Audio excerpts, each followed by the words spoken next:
does work. Okay. Yeah.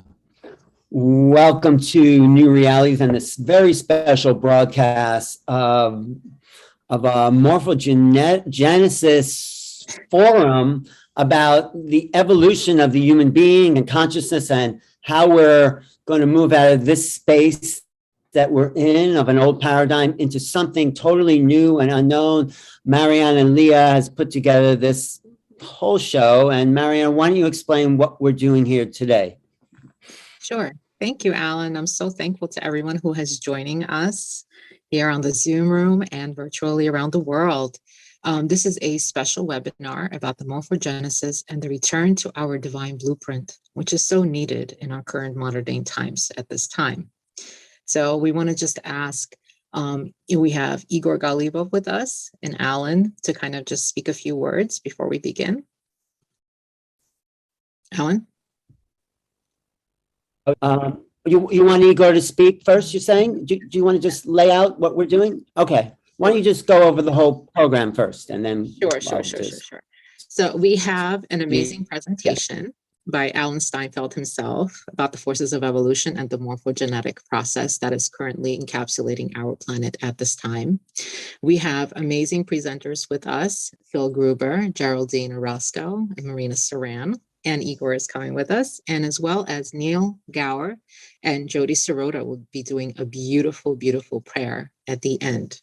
So it's an amazing presentation about how the morphogenesis, which is our blueprint to DNA, ourselves morphing into our divine, into our galactic selves, as Marina Seren said in a former interview, becoming the Homo Galacticus. This is our return to our divine blueprint, and we will explore today how we will be doing that.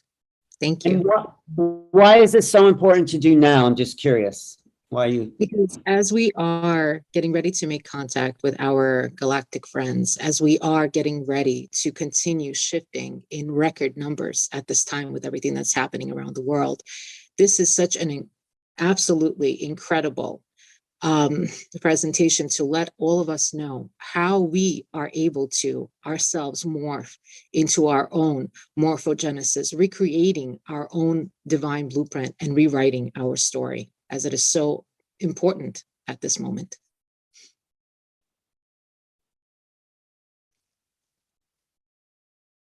So it is a rewriting of where we're going, where we can, and how we're becoming a new race of humans.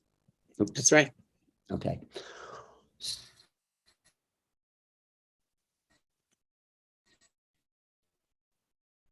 Okay, so should we start with Igor here? Absolutely. We're going to begin with yours? No. With you.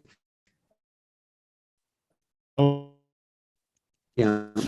So to me, the understanding of this DNA transfer through energy flow itself is a DNA form structure. So that is taking place within our energy fields, and we're actually elevating to that what is already there, and we're embodying that into our physical body.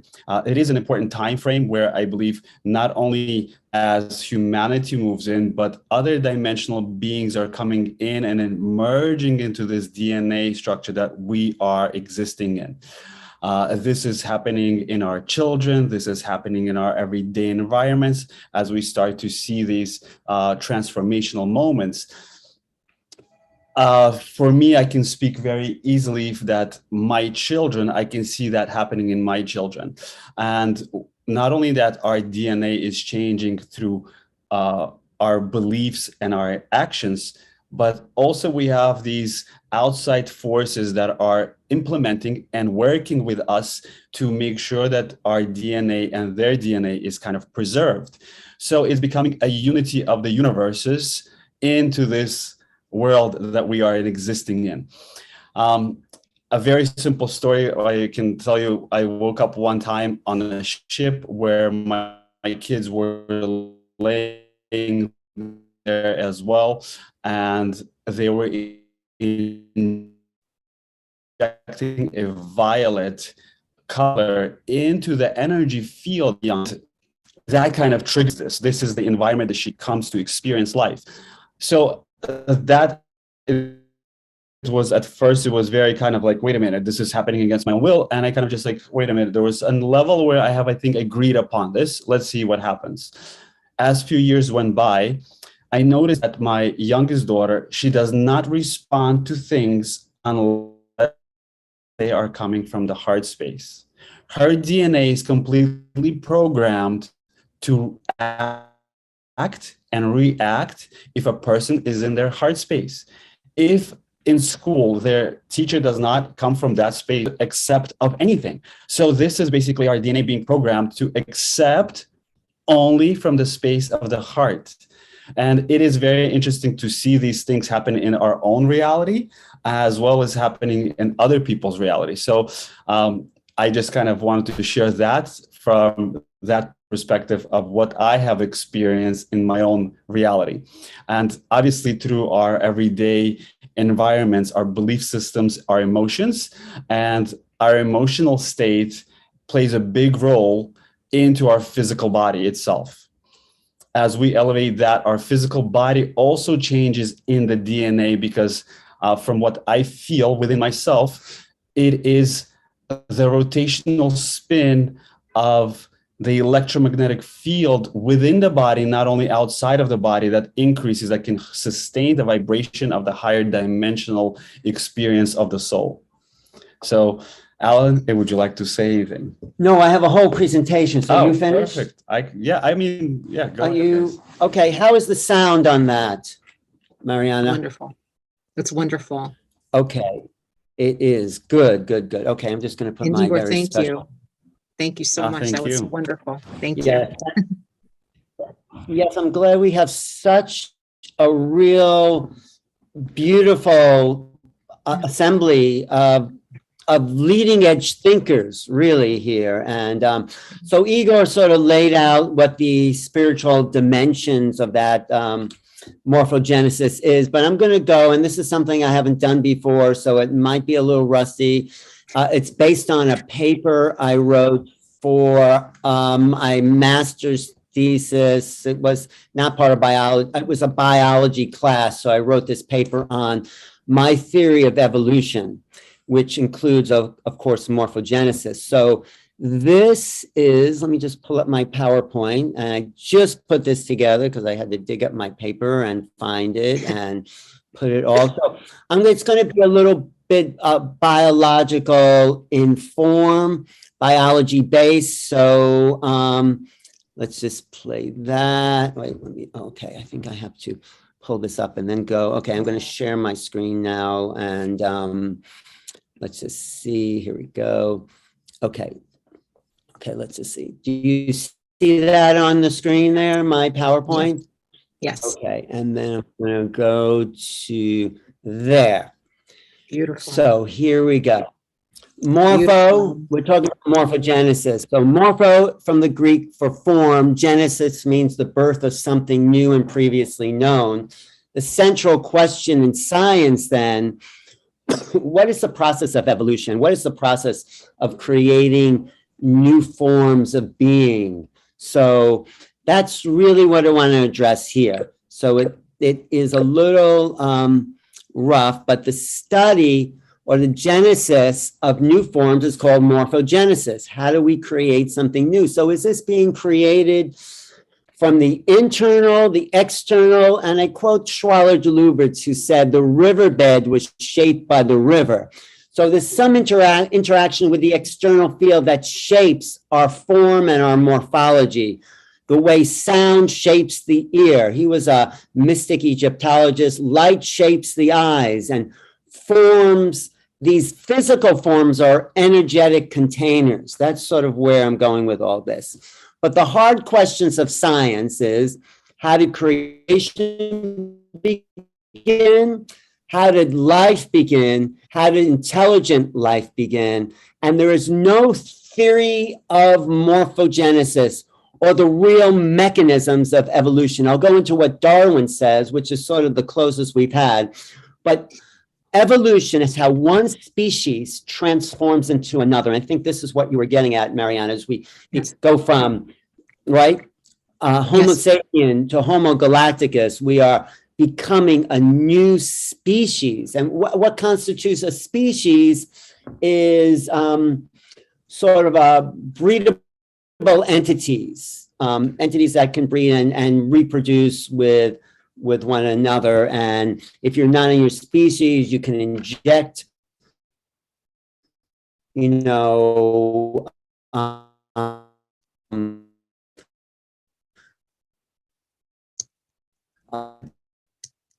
DNA that will create a new species.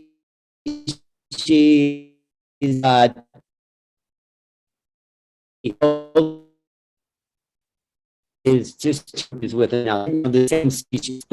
Because I want a picture of this woman, but you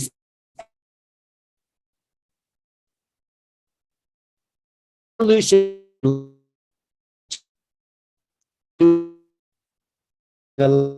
is a constant process of new creation. Basically, we are programmed. This is the quote by means that. Hey, Alan, can I interject for a second? Alan. Of consciousness came down into form and is.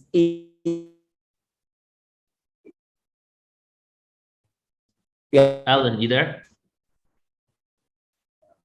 Yes. Yeah, could you stop your video so your bandwidth is stronger?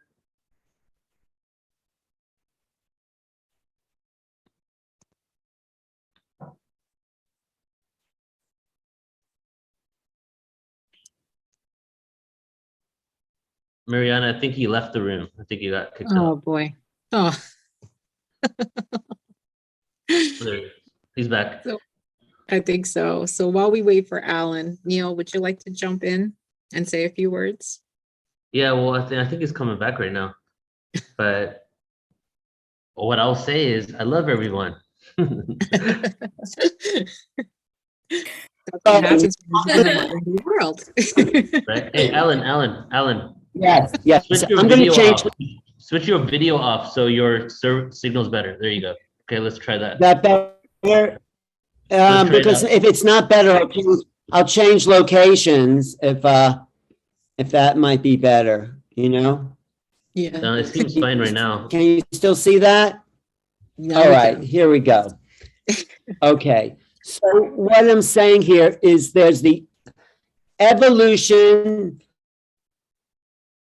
of the individual organism back to the great spirit of divine reality. That's what these pictures by Hilma of Klint illustrate.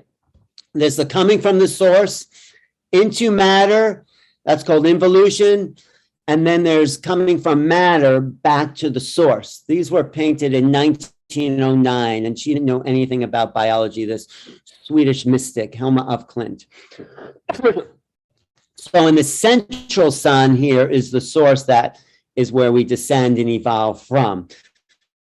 So we descend in levels and levels and levels from consciousness, awareness into, you know, separation from the source.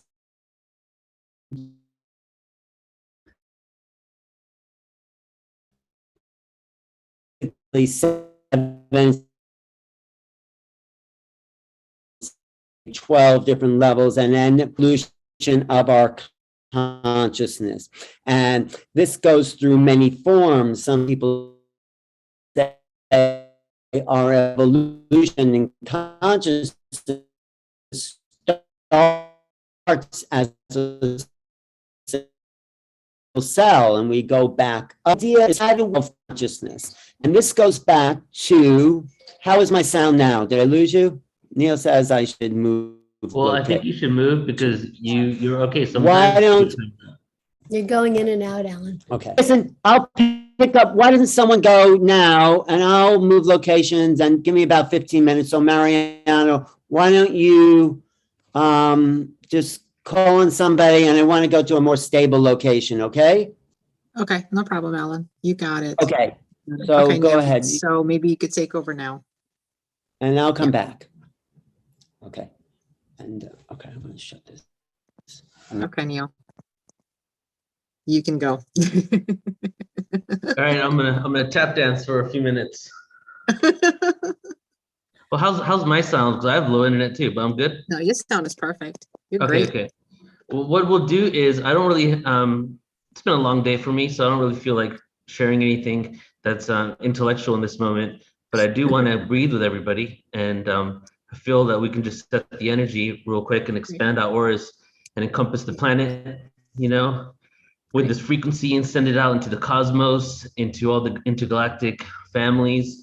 So why don't we all, while we're waiting for Alan to come back, why don't we all just take a moment here to just relax and to be comfortable, wherever position you're in, whether you're lying down, sitting up. Maybe you want to move your neck around a bit, just get relaxed, move around. And then just come to a natural sitting position. And what we're going to do in this moment is we're just going to breathe together, because when two or more breathe together, we can affect a lot of change in the world. Syncing out energies, syncing out breath, harmonizing the technology for Alan's sake, you know. And I want you to just observe your breath just as it is. We're not attempting to change reality. We're not attempting to shift our perception. This right here is an exercise of accepting reality as it is.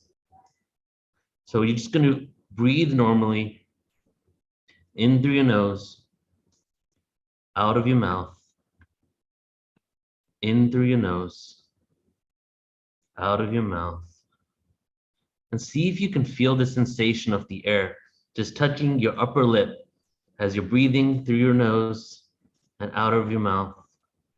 Feel the subtle sensations of the breath going into your body, the life force filling up your lungs, and then expelling out. And as you're doing this, we're going to set 3 intentions. Right now, as you're breathing normally, I want us to set our first intention for the self, for your own self.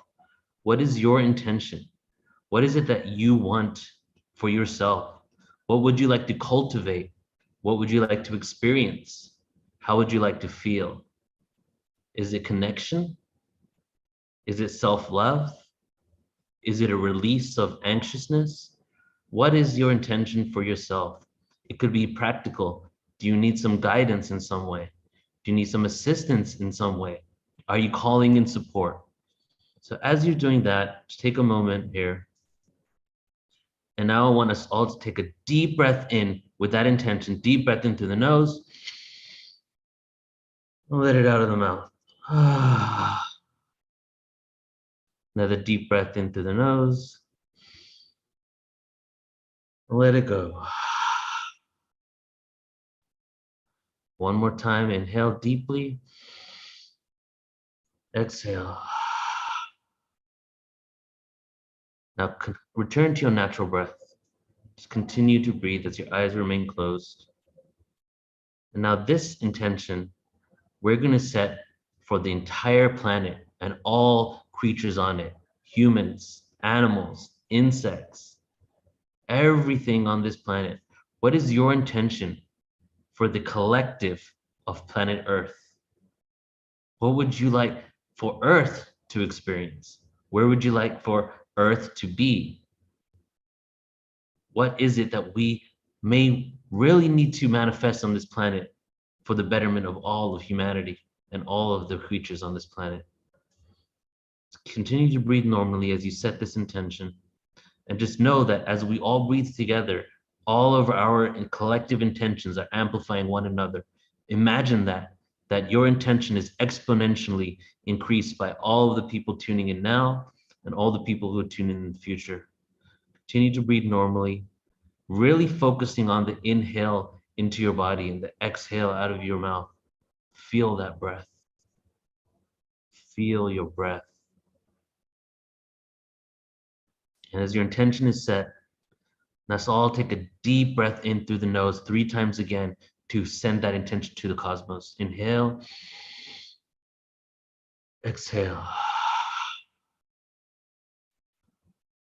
Inhale.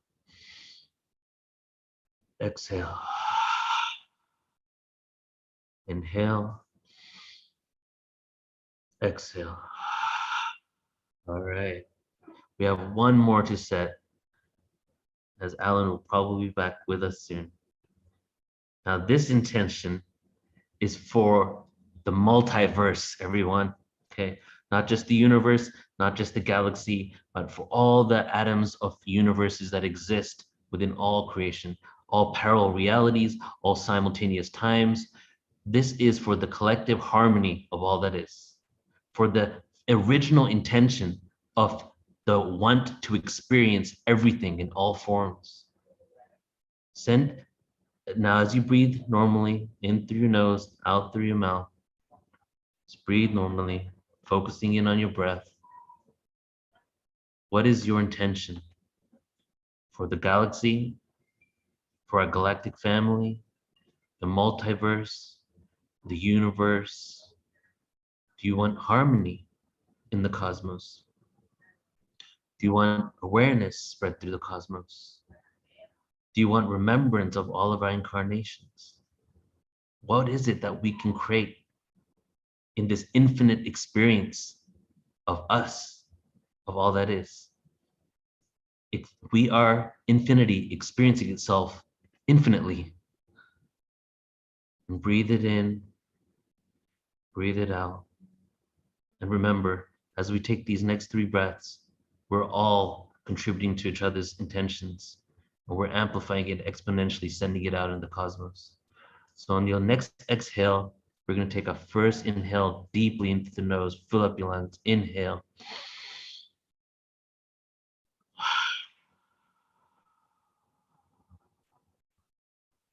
Inhale.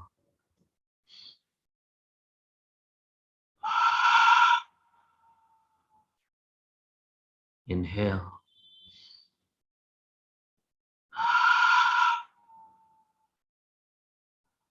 Just keep your eyes closed for a moment and just be with the silence as I guide us through a poem into the spoken word.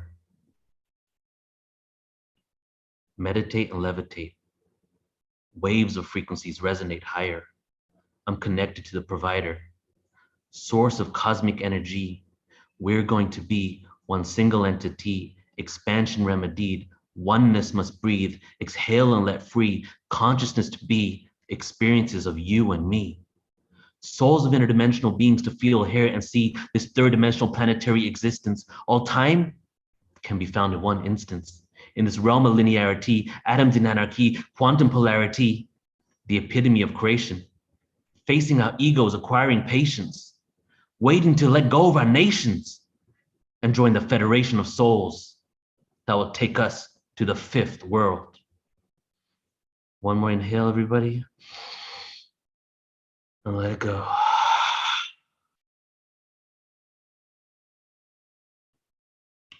All right.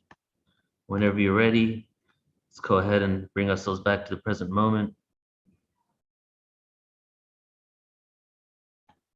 Thank you. All right. So I don't see Alan back in yet, but you can wait for him a little longer. Oh, we could ask, we were going to have Jodi do the blessing at the end, but Jodi, if you'd like to do the blessing now, that would be fantastic as well. Thank you, Neil, so much. That was absolutely magnificent. Thank you. My pleasure. Thank you.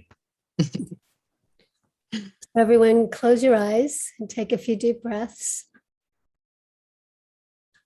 And focus on your heart to connect with what Neil was talking about.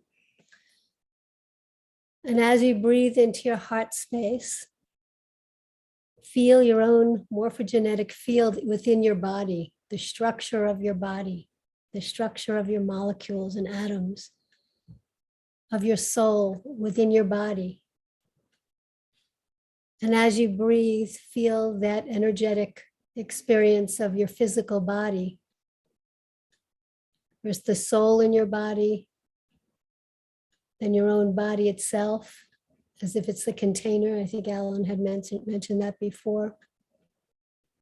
But feel the structure, because the morphogenetic field has to do with structure, the formulation of that structure for your purpose.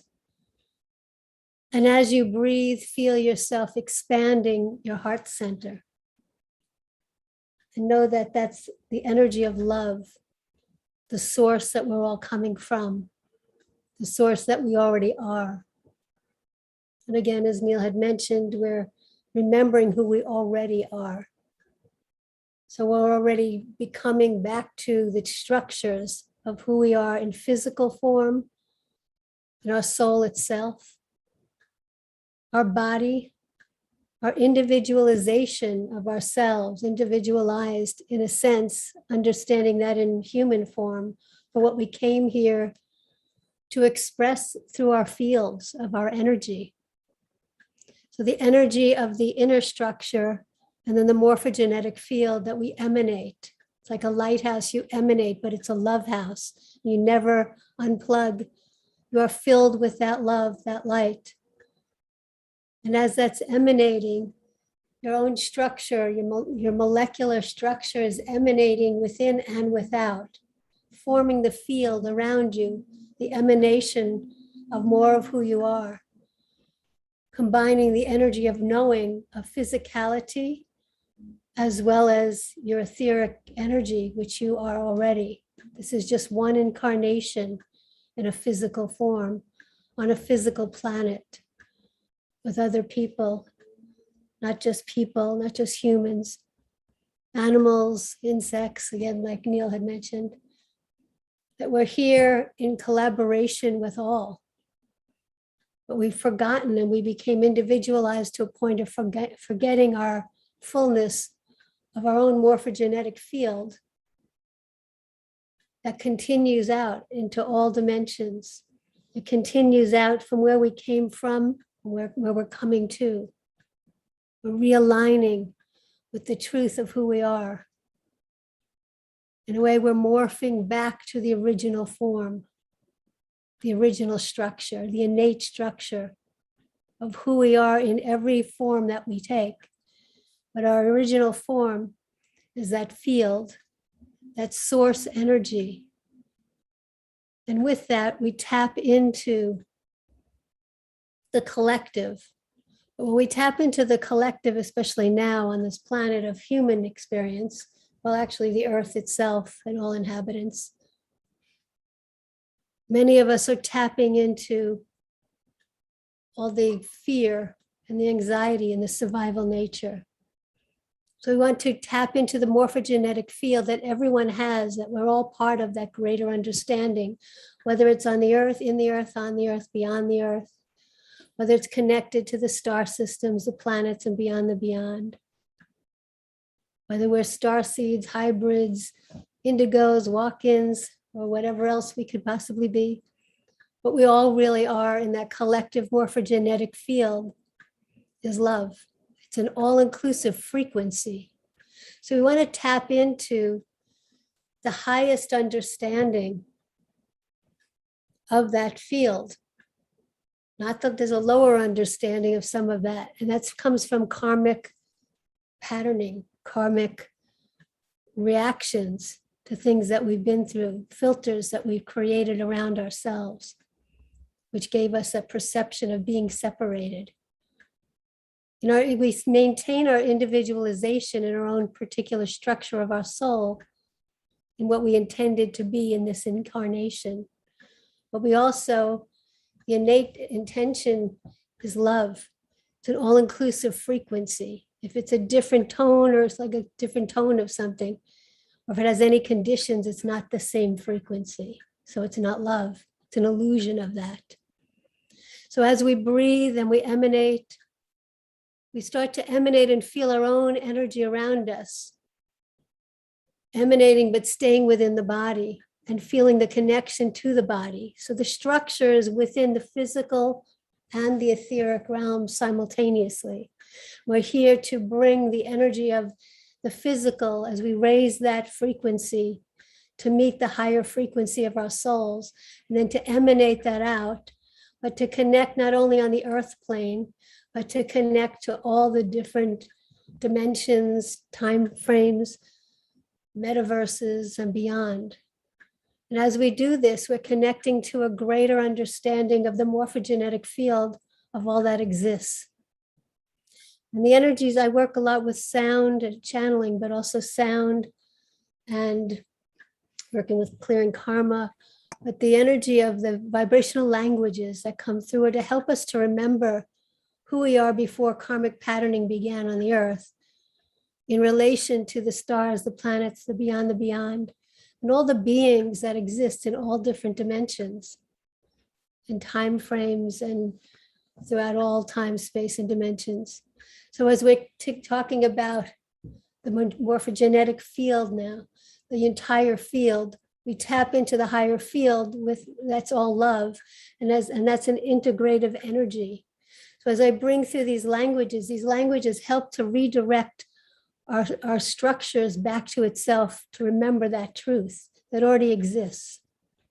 So it's like if perceiving us as sort of dismembered, bringing us back to remember, bringing us back. So listen to these vibrational light languages to bring us back, to connect back to, or just to remember that we are all connected to these fields that already exist, that are from all of us as one. So we're coming back to remember oneness, unified understanding for the goodness of all, redirecting our molecular structure inwardly and out. Barashani Mrakalakim Selashitar Umahanare Kurshki Shandarum Are Inyana, just keep breathing. Inyana Kuna Neru, and hold an intention to be part of, to remember yourself and feel and know yourself as the part of the morphogenetic field within and without, feeling your connection to all time, space, and dimensions, remembering yourself as being multidimensional. That's what part of these languages do. They recreate, they redirect you back to remembering yourself before karmic patterning began on the earth, before humans even inhabited the earth. To remember who we are from that perspective, and then to know that we're connected to everything beyond the earth. And then we're also awakening your codes of your consciousness, well, your gifts, your individualized gifts, but are part of the collective whole. Amani sakalimane, amarere kuroshanane dor, arumare kiani sharar, alianaki sahadaruku. To remember the sacredness of who you are, but to remember the sacredness of our planet and beyond the beyond the beyond. So that it's all inclusive. It's love energy, the source of God consciousness, goddess consciousness. Asana Malaki, awakening your masculine and feminine within your own being, redirecting everything so that you can work together within and without and become greater than the sum of the parts. Asamania tianakania tana manaki sharagor. Amare kurumare kashanaraku amanashina nekiana kurisharakur aleki salaki sado, and allowing for all the highest of your own guides to be present with you. Asungoshani mriyatarumare, to help us to restructure, to allow for it. We don't have to do anything. We just have to breathe. Again, like Neil was helping us to do, to just breathe in and breathe out and feel the energy of our own morphogenetic field from within, from without, that continues and continues and continues to the point where you can't even remember or know how far we continue out, but we can feel that energetic connection. Asani manakiana, we make a difference by coming into our rightful sense of ourselves in relation to the greater whole.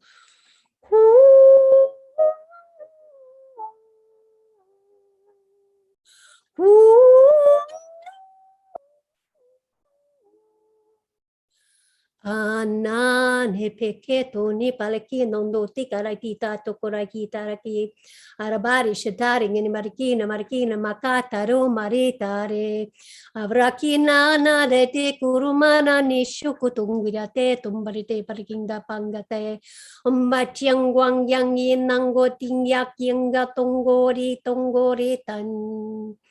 Allowing yourself to let go of all erroneous thought forms and perceptions and belief systems, any conditions you placed on yourself or had anyone else place them upon you. Achanani Marashata, letting go of all karmic patterning that has kept you in a perception of limitation. In this morphogenetic field, we are tapped into everything that is because we are part of that same whole. Punyam nienna nokur harinare kunare nare ramanotor makunyang wangi nian dokotikim barakita barakita barakita barakita barakita barakita maragiradi doton matinate, regenerating and rejuvenating our whole systems and bringing us into more of an awareness now of the truth of who we are. Why we're even bothering to be here on this earth, where it's a 26,000-year cycle, where we're here a fourth time to be able to finally move beyond where we've been, which we've gotten past that point, but we're ready to make that next step. That's why part of Mariana brought us all together to remember that we really have a chance to make this happen now. There's an alignment of so much energy pouring into the planet, helping us to transmute anything that's in the way of remembering ourselves as oneness. We're here on the planet to remember oneness, unity consciousness, unity for all of us in relation to everything that exists beyond the beyond the beyond. So take a few deep breaths, open your hearts, feel the love in yourself, to yourself, from yourself, feel the love of the earth herself, feel the energy of all that is on this planet, not just humans, just to imagine that you are part of the entire greater whole. Start to intend that, start to pay attention to that. Intention is very important now because we can make things happen so much more quickly now, especially if we have a higher intention. So tap into the higher intention of the greater consciousness of all of us, and the morphogenetic field of everything that there is, and know that animals live like this naturally. There's actually a documentary I saw this morning, out of nowhere, it just showed up on my screen, and it was called Herd, and it's about a woman who works with horses and brings people to a countryside to just be in existence with nature and start to become part of the morphogenetic field of the horses. They were wild horses and they sort of follow each other and do work together. That might be a suggestion. It's very beautiful. So feel us as we are sort of a herd, a group, that we are individualized, our own personalities, but we're part of this greater whole. And it's for the goodness of the entire tribe, herd, whatever you want to call it, all of existence. So as you breathe, just feel your heart opening. And give yourself permission to allow your heart to stay open more than it ever has before, to feel that you're part of something. You're making a difference by being here, not just on this call, but also in the world. So hold good intentions for yourself, never give up hope. Know that we're guided and supported as we go along from each other and from the higher realms, and we are part of everything. And that's why all of this contact is starting to come in now, and we can finally feel more comfortable starting to be part of this and know we're part of it all. So take a few deep breaths, feel the love of everyone in this group. Know that this group together can make a difference by being together, as we breathe together, as we focus intentions together, as we hold our hearts together and allow us to merge into each other, knowing that we will never lose our sense of ourselves. We just become greater than the sum of the parts. So take a few deep breaths. Give thanks and gratitude for all that there is, for ourselves, for each other. And thank you, everyone, for letting me be on this with you all. Thank you so much. Lots of love. Thank you, Jodi. Jodi. Alan's back. And better than ever. But, thank you for jumping in there, Mariana. Yeah, I was at a hotel and now I'm in a much stable environment. But I really appreciate everything Neil and Jodi said, because I was going to be a little too left brain, and Jodi and Neil brought it back into the right brain. But I also think here to be whole brain, you know. So we've been overly left brain, and our tribe tends to be very right brain, which is fine. But I want to bring in some of the intellectual understanding and try to merge it with, what this evolutionary impulse is really about, which is becoming a new species, right? It's becoming something we have yet to experience, but the evolution, it's about evolution. So we're evolving towards something unknown. And I will be a little left brain saying that the whole idea of morphogenesis came from the understanding of morphogenetic fields. We, as humans, live in a particular field of energy that's non-local. I'll go into where the origins of that came from. I'll share the screen. If I get too left-brained, let me know. So this was called, it really started collectively with what's called the 100th monkey effect. In 1952, this island of Japan were giving potatoes to monkeys, dropping them in the sand, and the monkeys would eat it. But one genius monkey, this 18-year-old female monkey named Emo, began to wash her potatoes in the ocean. And she taught this to her mother and her playmates. And then 6 years later, every monkey on the island was washing their potatoes because it was better to eat, it tastes better, and you could eat more of it once the sand was washed off of it. So when a critical number of monkeys were washing their potatoes, something like 100 monkeys, then scientists observed that the washing of potatoes jumped from that island that was isolated to other islands of monkeys of the same species that all began to wash their potatoes for no reason. It was like in the collective awareness of that species. So what they were saying is when there's a critical mass of understanding about a level of something, everyone starts to have that understanding. It's sort of like this example here of there.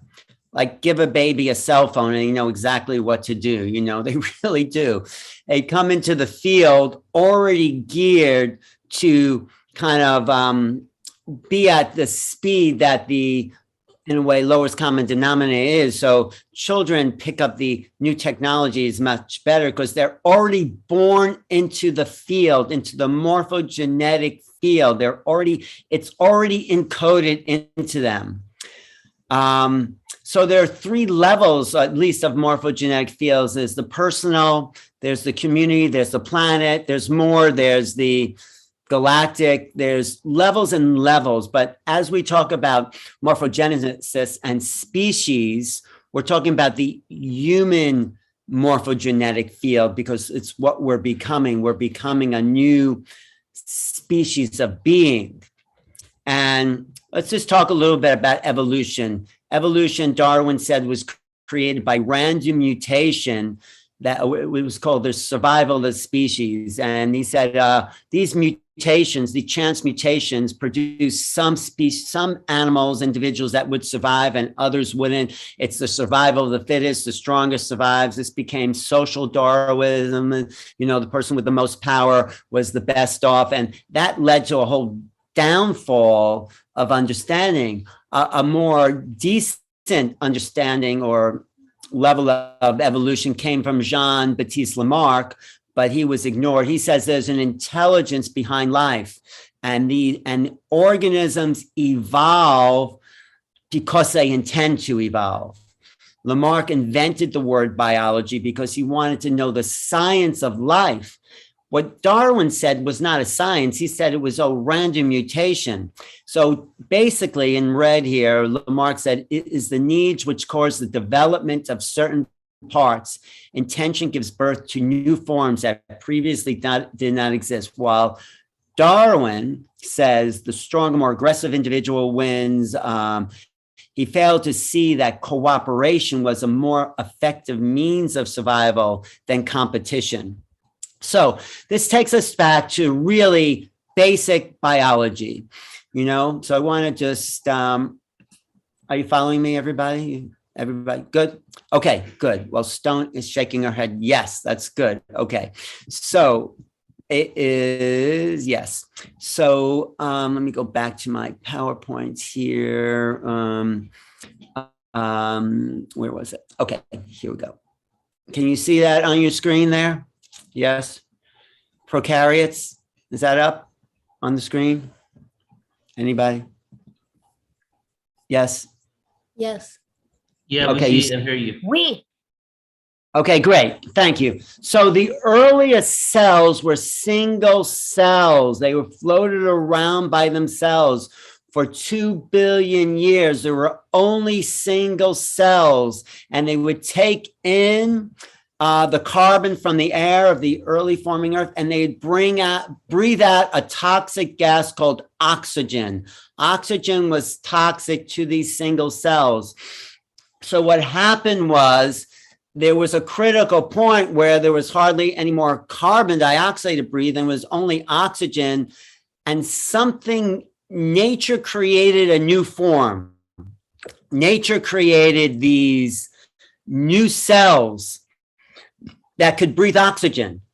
They were these more complex cells. This is very basic biology. I'm sure there's biology majors who would not agree with this, but this new complex cell incorporated other cells within them to become a rich internal environment.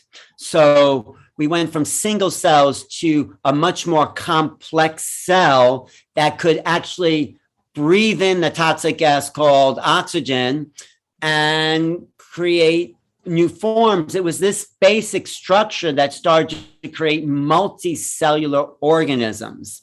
And I got this little interview I do with Bruce Lipton, who talks a little bit about this. He calls this the synergy of awareness, and this is key. Our evolution is not an evolution of individuals. Our evolution is an evolution of community. That before there were multicellular organisms on this planet, there were only single cells. For billions of years, all there were just single cells carrying out their own lives. But what happened was the cells recognized that they could increase their survival by gaining more awareness. But awareness was the membrane.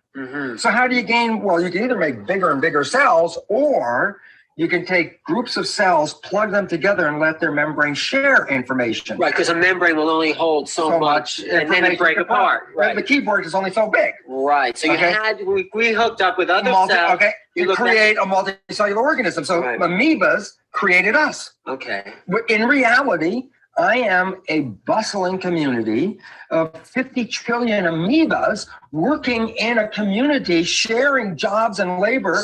Why? To create a living entity that will survive. Right. Human beings, individual humans, each one of you, each one of us is a cell in a larger community coming together to share awareness to create one living organism, and it would be called humanity. Okay. We are not humans until we create humanity. When we create humanity, which is when we all recognize that we're all cells in the same living organism and work in a coherent fashion, we have then created the next level of evolution. Now, the community of humans are a multicellular organization which comes together and makes a wholeness. Okay, now, but here's the interesting part. It sort of like jumps like bootstrapping itself. One cell later becomes a human, which later becomes humanity. And when humanity is complete, the earth as an organism completes its evolution. It's a living, breathing, pulsing Gaia. It is now complete. When it is complete, when the cell completed its evolution, what was its next level of recourse? hook up with other cells. Right. And when the human completed its evolution, what was it? To hook up with other humans, right. When the earth completes its evolution, we are then at the level of a unity with a voice of unity that allows us to speak as a one, which will allow us to speak with other ones. Beautiful. Thank you. So does that make sense? Do you get that? The thing that I like about what Bruce says here is this idea of the synergy of awareness. When cells connect with each other. So one cell has one level of awareness and another cell has another, but when they come together, before they become a multicellular organism, they're two cells in a colony, each having their own separate awareness. The key, and what no one understands, is how does one cell connect with another? Like, how do all the cells in your body form the singularity of your awareness? That is a mystery. That is something, the synergy of awareness is really the mystery of who we are and who we're becoming. So we are all cells in a bigger organism called humanity. That is really the key to our evolution, but we just think we're separate, right? So something has to happen that will form a synergy of awareness, just like all the cells in your body are focusing to make you think the single thought right now. That's a synergy that's happening in your body. Our evolution as a morphogenetic race of evolving beings is coming together so we each are aware of the synergy of consciousness and all connecting, contributing to this bigger being, contributing to something beyond the individual. And so let me just go into what I mean in as far as a morphogenetic field. When we do that, we create a different morphogenetic field. When we get the synergy of awareness, the field shifts. At least that's my understanding. So here we go. Here, let me just share that. That was that. Okay. Now this is single cells coming together. When you come together to be an organism, each of these cells contributes to the single awareness of the organism. They're no longer separate. They are in a sense, but they're also connecting to each other to form the greater mind. This happens on a human and plant level. Individual cells come together, they form organs or like individual awareness to create the being itself. This takes us to what the idea of morphogenetic fields. These are fields that exist as causative potential that generate physical actuality. So the field is what creates the structures. Morphogenetic fields are not really physical. They're not really exist in form, but they're hyperdimensional. And according to Sheldrake, are responsible for novel forms. He says the organization of cells, tissues, coordinate the whole determined by a blueprint that's not in the body, but it's in the field. We, all us humans, share a same morphogenetic field. So let me just, now in normal evolution, they say that there's this called punctuated evolution. You know, Darwin says things evolve because things evolve because of adaptation. One species is in an environment, the climate changes, and they grow warmer or thicker fur to be in that.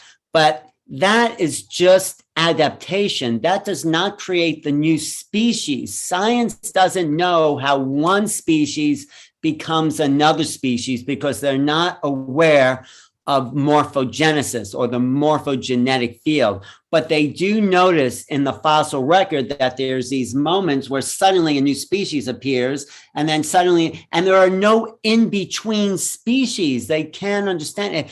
If Darwin is right, which he's not, there should be processes of things sort of looking like an elephant and then becoming an elephant. There is no predecessor to the elephant, no matter what kind of story science makes up. Elephants just appear. They may be off-world animals. They may be aliens. I think they probably are, like dolphins and whales.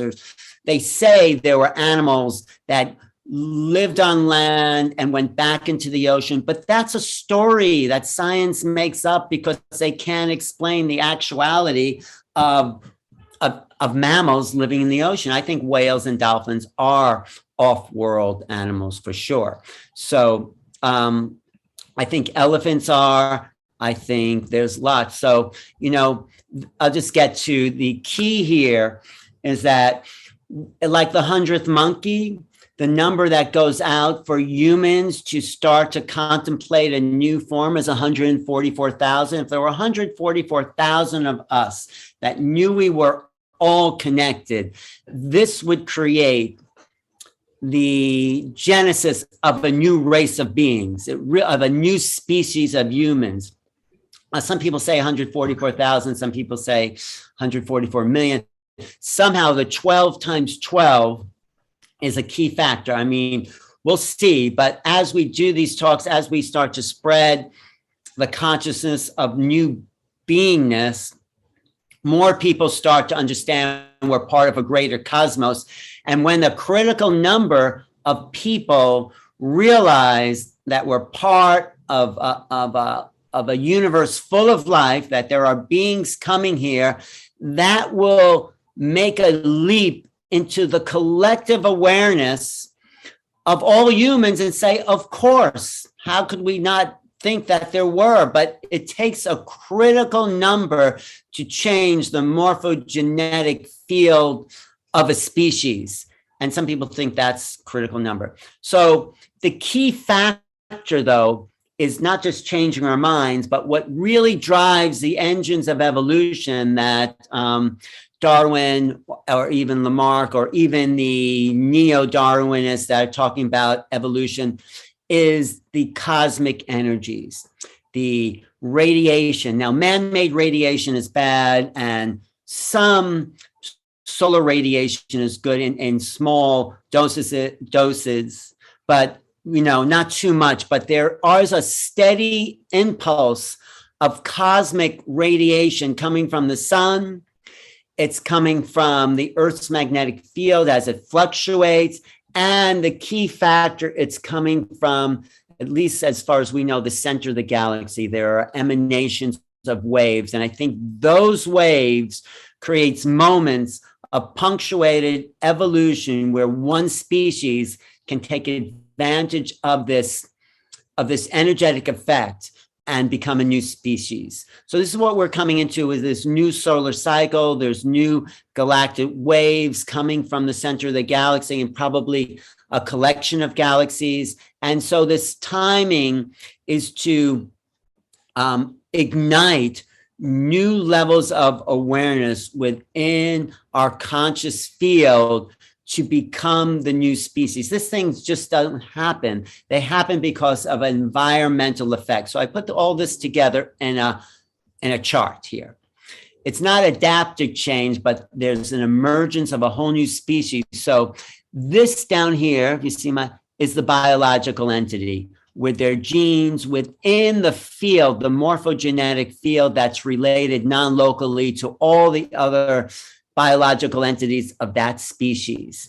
Local influence will only create adaptive change, but celestial effects create a morphogenetic change that changes our behavior, changes our awareness, which changes our genes. Epigenetics is the science that your genes can change, that the genes that we inherit are subject to change and pass down those changes to offspring. So as we evolve, we are changing our DNA so our offsprings evolve and the conscious field evolve. So this is my little chart. I have a whole paper about this, how really celestial effects of positive radiation change the morphogenetic field of our species and lots of other species. And that's what we're coming into, a greater range of energetic particles that are actually unlocking codons within the DNA to become a new species. And the key is this galactic center ray. And I feel like, or some people call it the photon, but whatever you want to call it, is influencing us now to think differently and create a greater field so we can become the next being. This is a illustration by Kamara Jones. I love her work because she illustrates what it is to be the meta-human with a new morphogenetic field. This is morphogenesis right here. As we become the new species, we take on new forms. We become more bioluminous. We become more multidimensionally aware. We start to access light language is multi-dimensional understanding, so we can understand things on many, many levels at once. We start to change our morphogenetic field with intention. That's why we're all here today, is to intentionally upgrade the human race from the animal to the divine, changes our structure actually, and we resonate with more light. So we're really becoming more light infused as part of our evolutionary frequency as we come Homo galacticus, as my friends the Hertogs say. We're becoming light beings. We're changing the biophotonic resonance within the cell to have more light. That's affecting the morphogenetic field of our species, so we radiate more light to become the evolutionary new species that we're right at the threshold of embracing. So that's sort of my little presentation. I hope it makes sense. I hope it. Any questions, Marina? You look interested. No. Did that make sense? It did. Okay. It did, Because Alan. Thank you, Alan.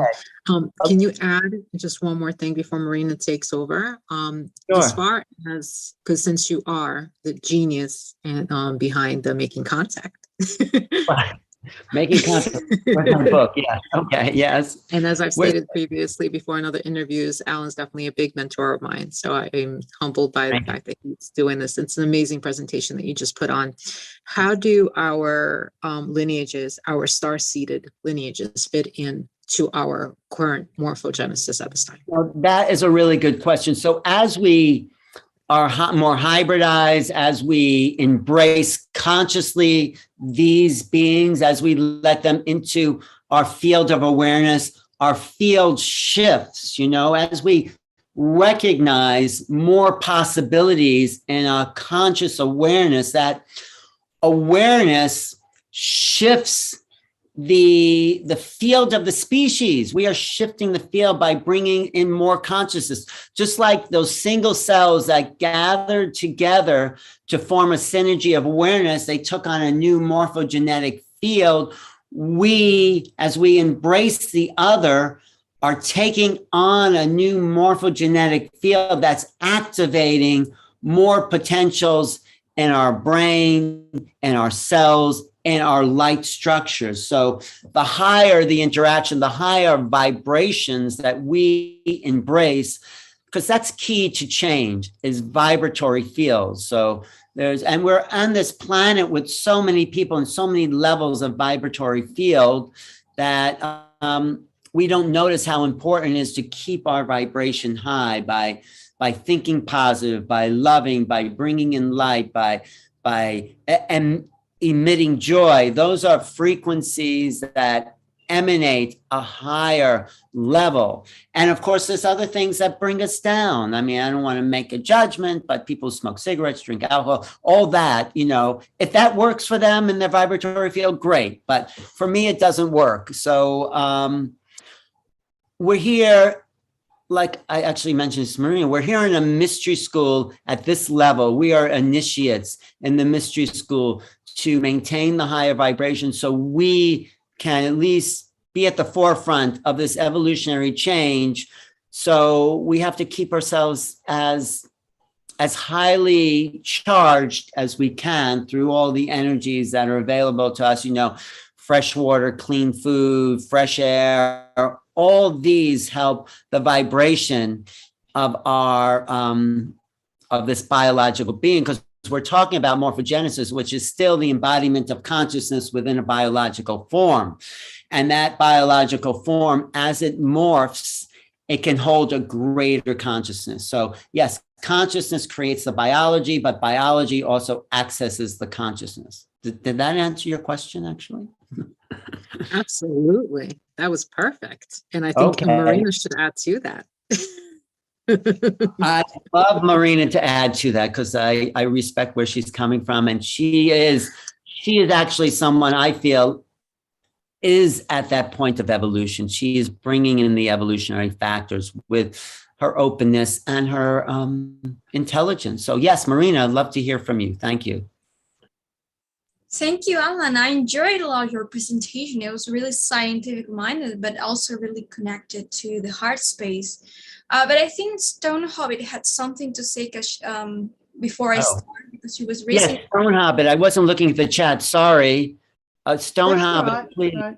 Do you want me to ask a question or? Yeah, you can ask a question. Sure, let's talk. I just wanted to say thank you. You're actually speaking my language. Oh, right.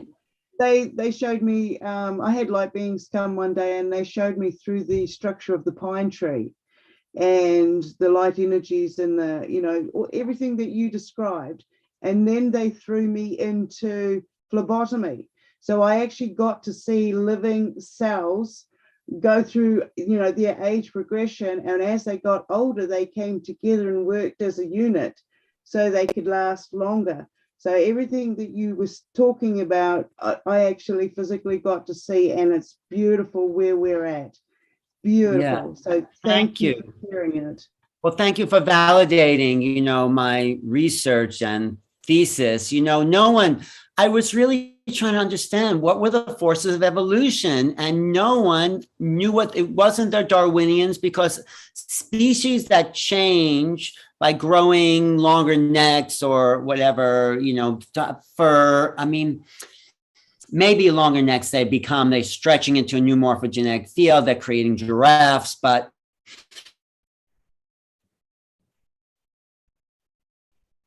what we're at the point of is becoming a new species, not just adapting to change, but dealing with the stresses of the cosmos and changing internally to adapt and go to a new level of complexity. That's also part of my theory and include. But as we go to a new theory of complexity, we can hold more energy as well.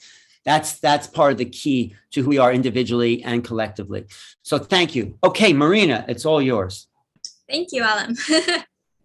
Well, so I wanted to start my presentation with my own, with the general explanation of what morphogenesis is. And it's basically the mutation of the collective genetic blueprint because of due to the evolution of consciousness of that collective, which is the orchestration of the evolution of all individuals inside that matrix, you know, inside that integral, you know, of consciousness that is informing simultaneously. It's in this constant exchange of information or communication with each other with the higher fractal of the species, you know. So numerology and geometry, it's, for instances, the language of the universe. You know, we know that, we see it everywhere in physics, semiotics, you know. And genetics, in this case, genetics will be the language of consciousness. And how these two relate to each other, it's that this sacred geometry, sacred numerology, it's embedded in the genetic blueprint of all life forms in the universe, which means that every life, every organism that exists ever in the cosmos, in its DNA, this divine life codes, blueprints of the Christ consciousness, of God, of Creator, are encoded in its own genetic blueprint. If it didn't, it couldn't exist. And that's why certain genetic combinations make it out to exist eventually, and some other not, because they do not contain these frequencies. So in terms of evolution, there is a point in time in which we as a collective, we deactivated the connection of these specific codes of light, of you know, these specific frequencies.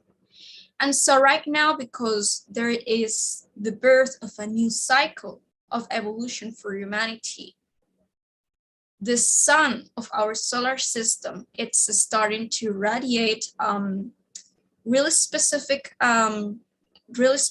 electromagnetic wave of photons, and it's in which this really specific, really intelligent information, light codes for life are encoded in those light waves that are informing us of the next phase of evolution for all forms of life in the solar system.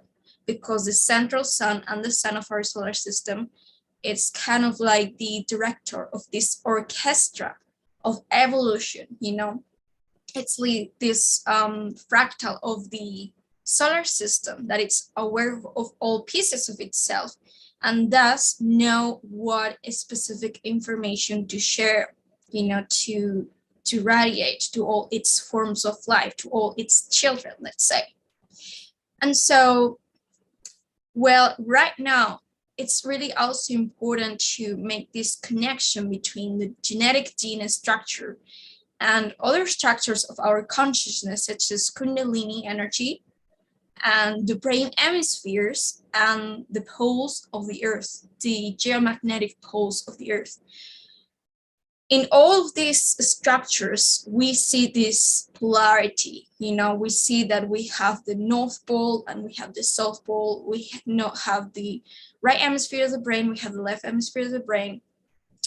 Well, this, and in our DNA structure, we have this, you know, form, this shape that it's the same as the shape of the geometry of a harmonic, you know, of the frequency that is a harmonic, you know, like two strands that are intertwining with each other. That's the same geometry because it's all interconnected. So pretty much it's all connected because when there is a Kundalini awakening, your DNA becomes activated, you know. The Kundalini awakening, it's the intertwine between the feminine energies and the masculine energies. And it comes from the below levels of your consciousness. So when there's a Kundalini awakening or activation, this vortex energy, it starts to produce more fluctuations, to become bigger, to start to vibrate faster.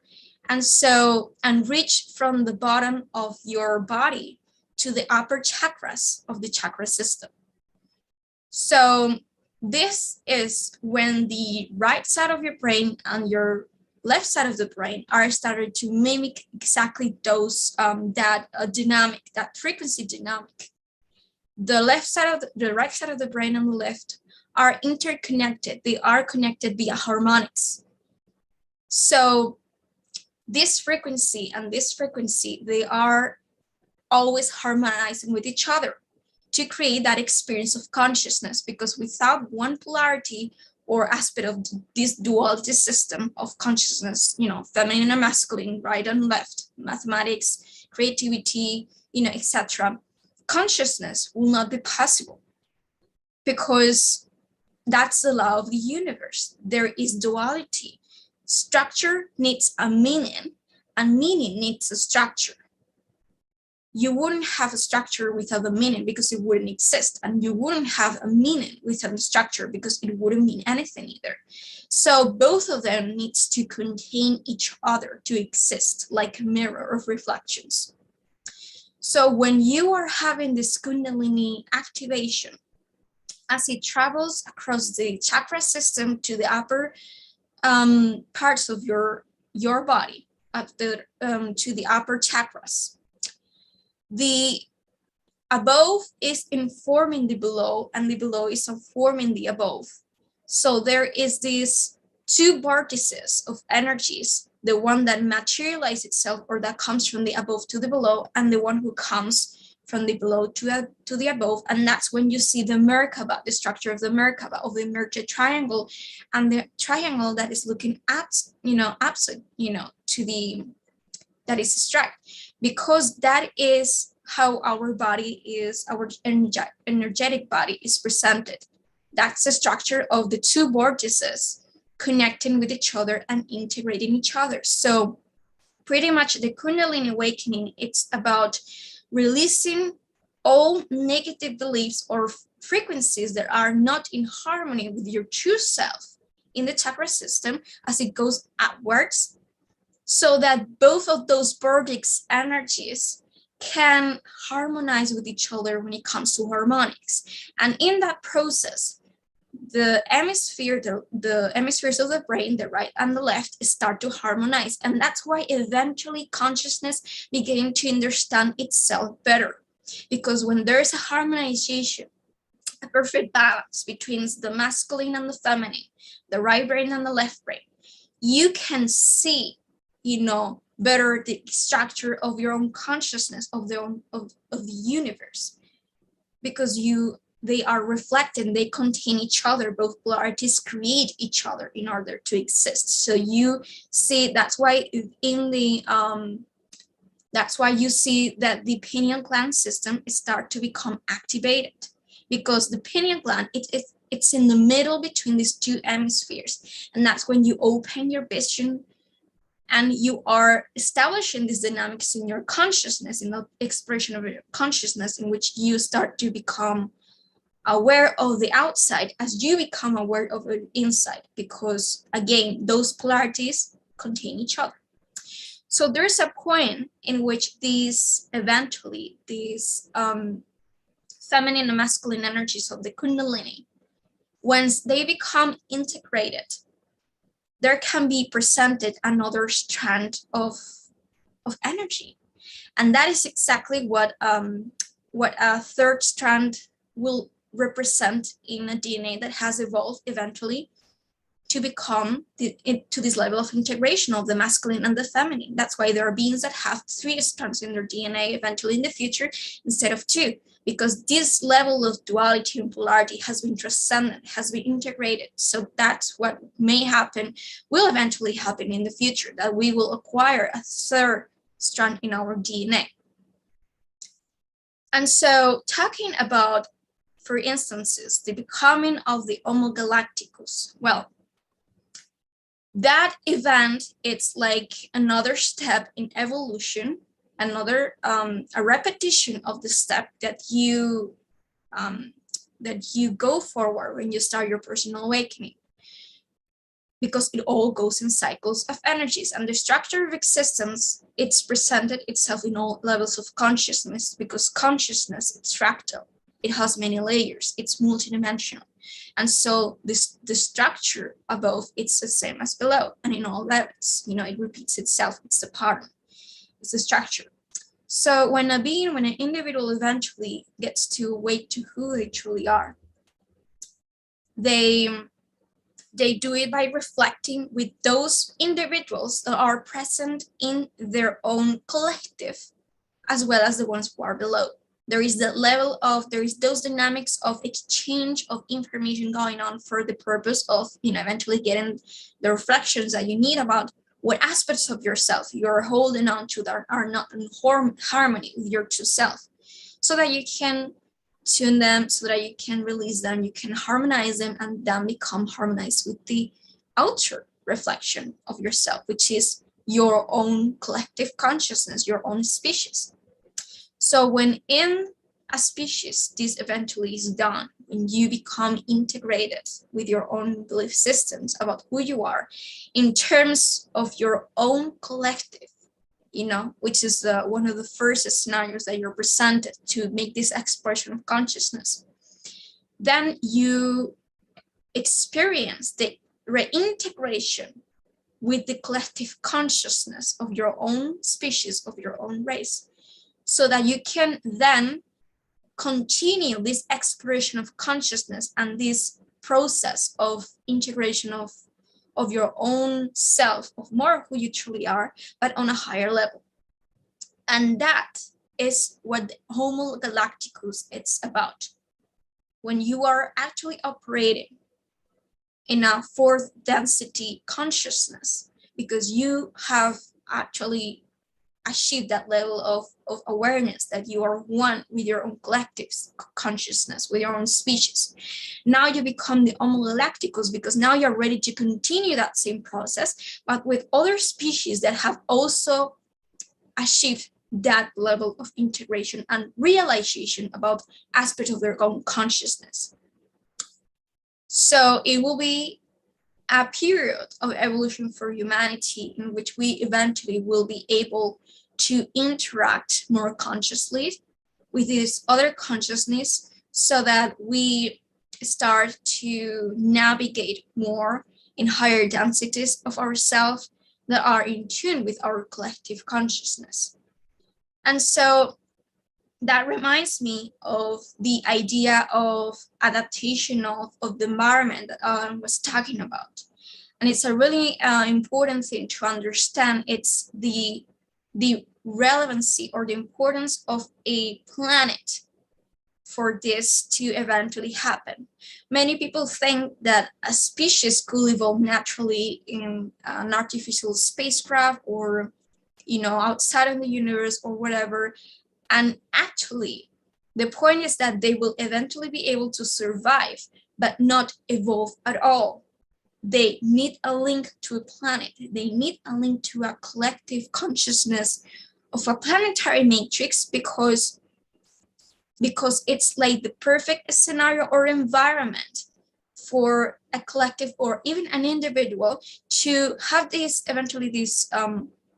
communications, these dynamics of exchange of information and reflections, outer reflections, so that they can eventually achieve more understanding of their own self or of their own true self. So eventually, a species that lives in a planet and it's linked to a planetary consciousness, the environment represents this perfect matrix that has in its integral all these different beings and collectives of all different spectrums or layers of consciousness from different densities, like first density, second density, third density, fourth density, so that they all work together in this orchestra of exchanges of information and reflections, so that each individual gets a higher understanding of who they are by, let's say, making these connections, harmonizing these inner connections of their own self, of their own multi-layer, multidimensional consciousness into a level of harmony. So that's why in evolution we see that there is a change of exchange of energies. So that's why we see that second density, for instance, as a species, have to feed with first density, and the third density individuals or species have to feed or interact, with the second layers, with the second density and the first density, and the third with the second, and the fourth with the third. And it goes like this up to the higher layers of density of consciousness. Because, for instances, when there is an exchange of energy, when we eventually, for example, feed from another organism, the energy, the physical energy of an organism, we are not just exchanging physical energy, we're not just feeding from their physical energy, but there is a natural exchange of information, of energies, of consciousness in between the spirit realm of that species and ours. So eventually, this chain in evolution of consuming others' energies, it's established as a norm so that evolution gets to be possible, because the way that you relate to other organisms, to other species and other beings from other lower layers and upper layers of density, it's the reflection of how you operate, how you relate to those specific aspects of those layers of consciousness of with yourself. So in that process of becoming harmonic with those layers, with those levels of density, all those reflections of your own self, because you are everything in your reality, you're all one with your own reality. Those are all just reflections of your very own self. When you eventually achieve this harmony with those aspects, you also do it with yourself. So you get to evolve to a higher level of consciousness, a higher density, because you become more in harmony, in peace with those aspects of yourself. And that's what morphogenesis it's about. It's taken approach of all these different reflections of your very own consciousness and seeing where you need to make a change, where you need to become more in harmony with your own very own self or essence, so that you are ready to reintegrate yourself to higher and higher aspects of yourself that represent an integral of consciousness, a matrix of consciousness that encompasses, that contains all of the lower levels of your own consciousness in perfect harmony, so that you continue the process beyond and above. And to finish this, my presentation, I would love to read a little text that I channeled back some months ago. It talks especially about evolution. And it says, evolution is not an action of will. Evolution is a constant of the universe that flows through and within all of us simultaneously and at the same pace in the course of time. What it is a matter of action is change. The will of making the choice of deciding to shift and expand your consciousness to a higher and more integrated understanding of itself. Beautiful, beautiful. Thank you. I just have a couple of questions for you, if you don't mind. Are you saying this is happening now because of what I sort of said, also the cosmic radiation, something's amping up? What was that factor that's making this a critical moment in history? It's all tied to numerology and sacred geometry. It's a law of the universe. So because there is an emerging new cycle of energy, new cycle of evolution for the whole planetary consciousness, which is Gaia. All beings, all species that are part of that matrix, of that integral, are going to eventually experience this Myers shift. They are all, not just humanity, all of them, because we live in that one same matrix, because we are part of that same fractal that, you know, contains all of us.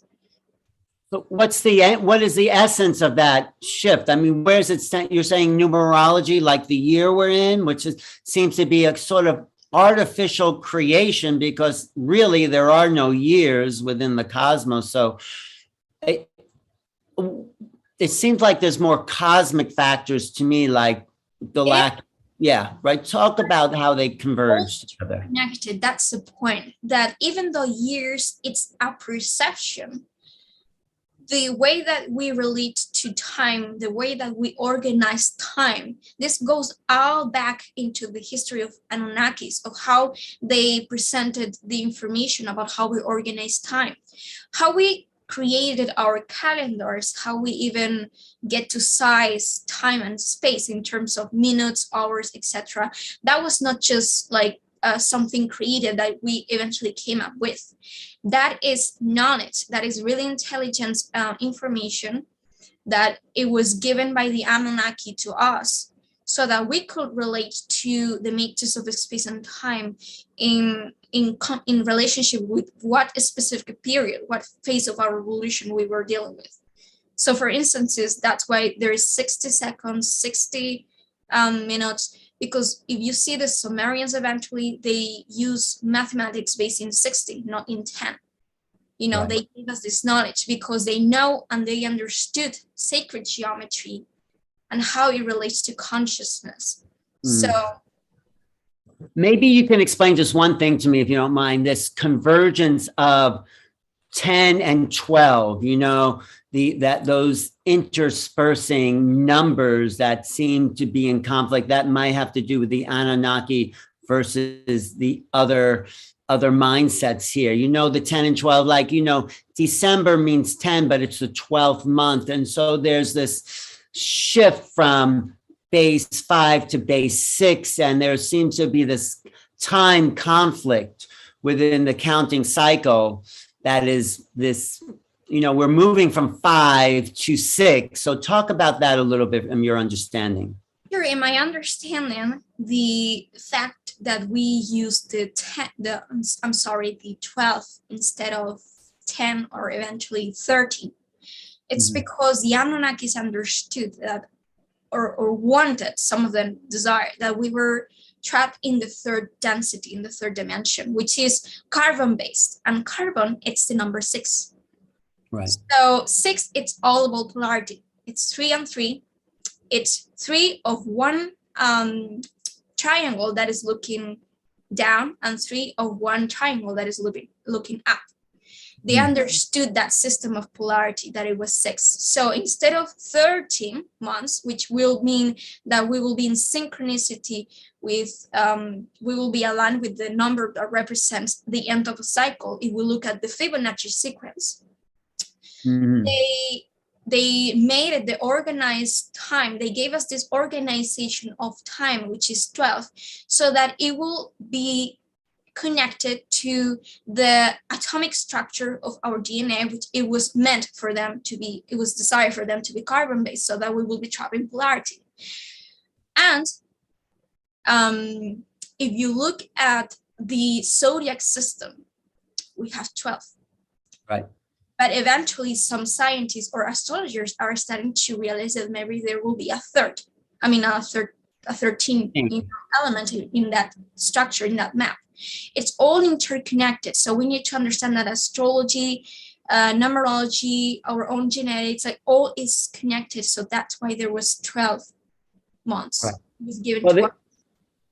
Yeah, 13 is also connected to the feminine, 13 moon cycles within a year. So the 13 is key. One more question. So what is the big shift that's coming? What is the big change? When do you think it'll happen? And what will we become?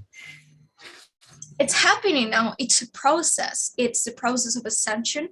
And as all processes and shifts, it's made of, you know, smaller and smaller processes and cycles, because again, cycles are all cycles of evolution are frequencies. They are harmonics, and they divide itself, you know, in smaller harmonics. So what we need to understand is that just by going through our own inner reflections and our own processes of awakening, we're aligning with that big shift, which represents ascension and the evolution of humanity. So right now there's a pole shift, and the North Pole and the South Pole are changing its position, you know.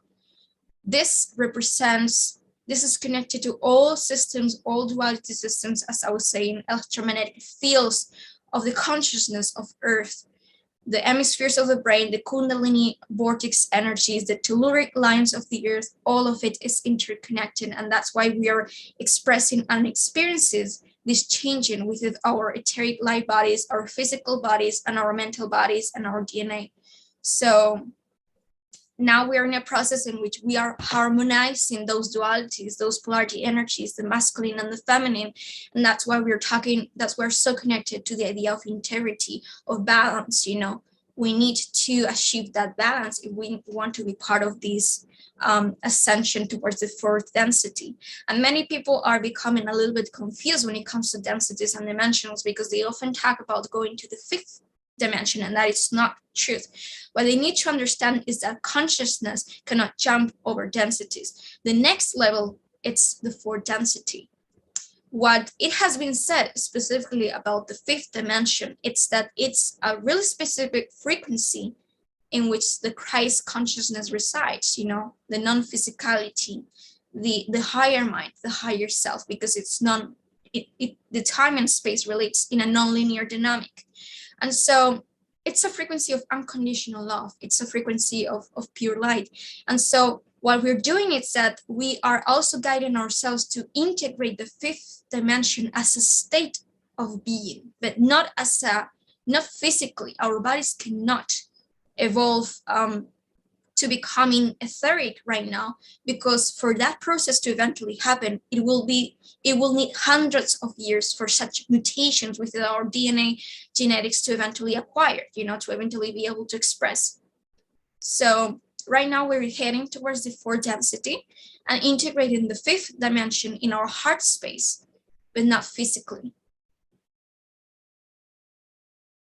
You're muted.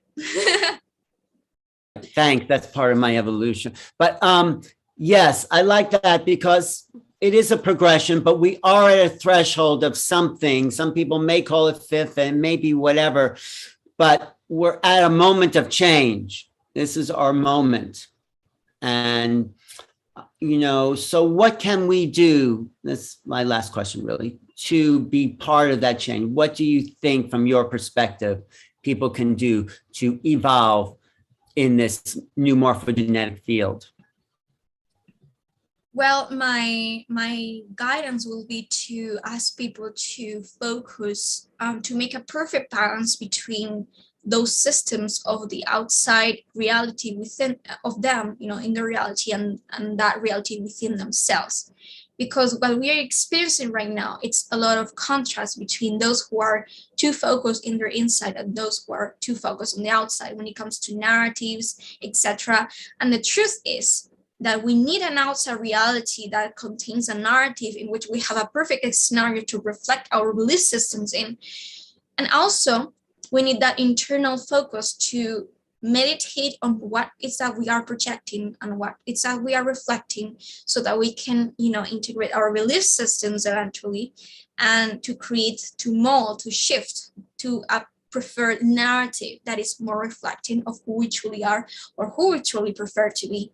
So by becoming balanced in between those two worlds within our consciousness, our third eye eventually opens up, and we see through the eye of the third eye, which is the one that sees our multidimensional self more clearly, so that process can become to be more effortlessly, more easy to walk forward, Yeah, in the Gospel of Thomas, it says, when thy eye is single, the body will be full of light. So there's that. Well, Marina, thank you always for,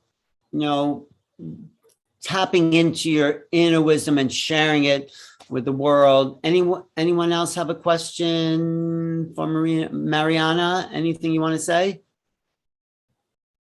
Unmute, yes. Oh, wait, I think I have to unmute you. Yes. Yes. Yes. My one very important question for Marina, I think it ties into what you were saying, Alan, also, is for the starseeds that are awakening now in record numbers, for anyone that is awakening, because we are in the process of a global massive shift. What do you recommend starseeds that are going to be listening to this down in the future, when they come to the terms that they are starseed origin? What would you say to them? What would you recommend? My message to those starseeds is that if they are connecting to that idea, if they are reawakening to that nature that they are as starseeds, they need to understand that it's really important that they connect to the idea of their origin. Now, metaphysically speaking, there's not really an origin for a soul. Our origin is here now, technically speaking, and time is not linear, and we know this, so we may have different connections in one incarnation of Earth that is more connected to Pleiades and Sirius, but maybe in the next incarnation we're more connected to an Arcturian energy or an Andromedan. Now, this is true for all of us because, again, time is not linear, and every avatar, every individual is born in the now. So all of the multidimensional connections are converging into that individual in that now moment are arranged here now, as I was saying. So it all shifts, as we change, as we desire to continue to that process of reintegration of more aspects of ourselves. So there is really no solid origin. We have many different incarnations and experiences out there, but it is really important that they reconnect to those specific star systems or species or collectives of consciousness that they feel more connected to, that they feel that is more of an aspect of their energy, because they came here connected to those systems because their mission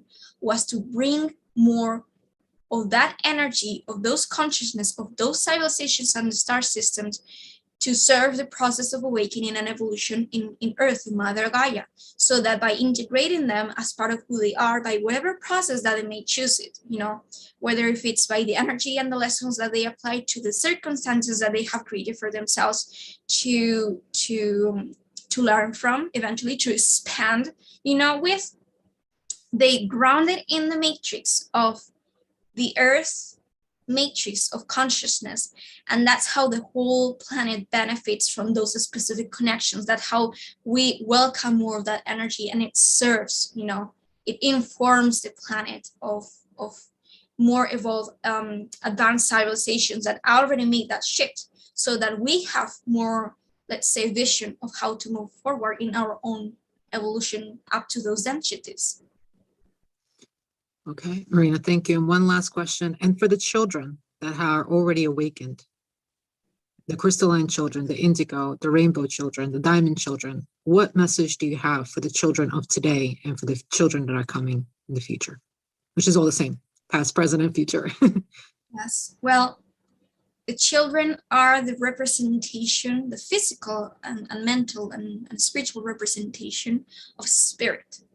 They are the masters of expressing effortlessly that energy of joy, of, flow, of no resistance which spirit holds. So they will rather be the teachers for us than we to them. But my message is that they eventually accept and be them, as much as they can, because they are so in tune with the heart space that they don't really need like our spiritual teachings. But I will recommend them that if they find it hard, to, let's say, harmonize with the society, with the structures of our civilization, that they take more patience and understanding and compassion, because I understand how it feels, because I also was not so harmonic with the structures, with how our society works today, to the day of today. But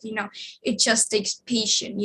They know they came here with their DNA codified to eventually perform their mission, so they know how to go forward in this shift.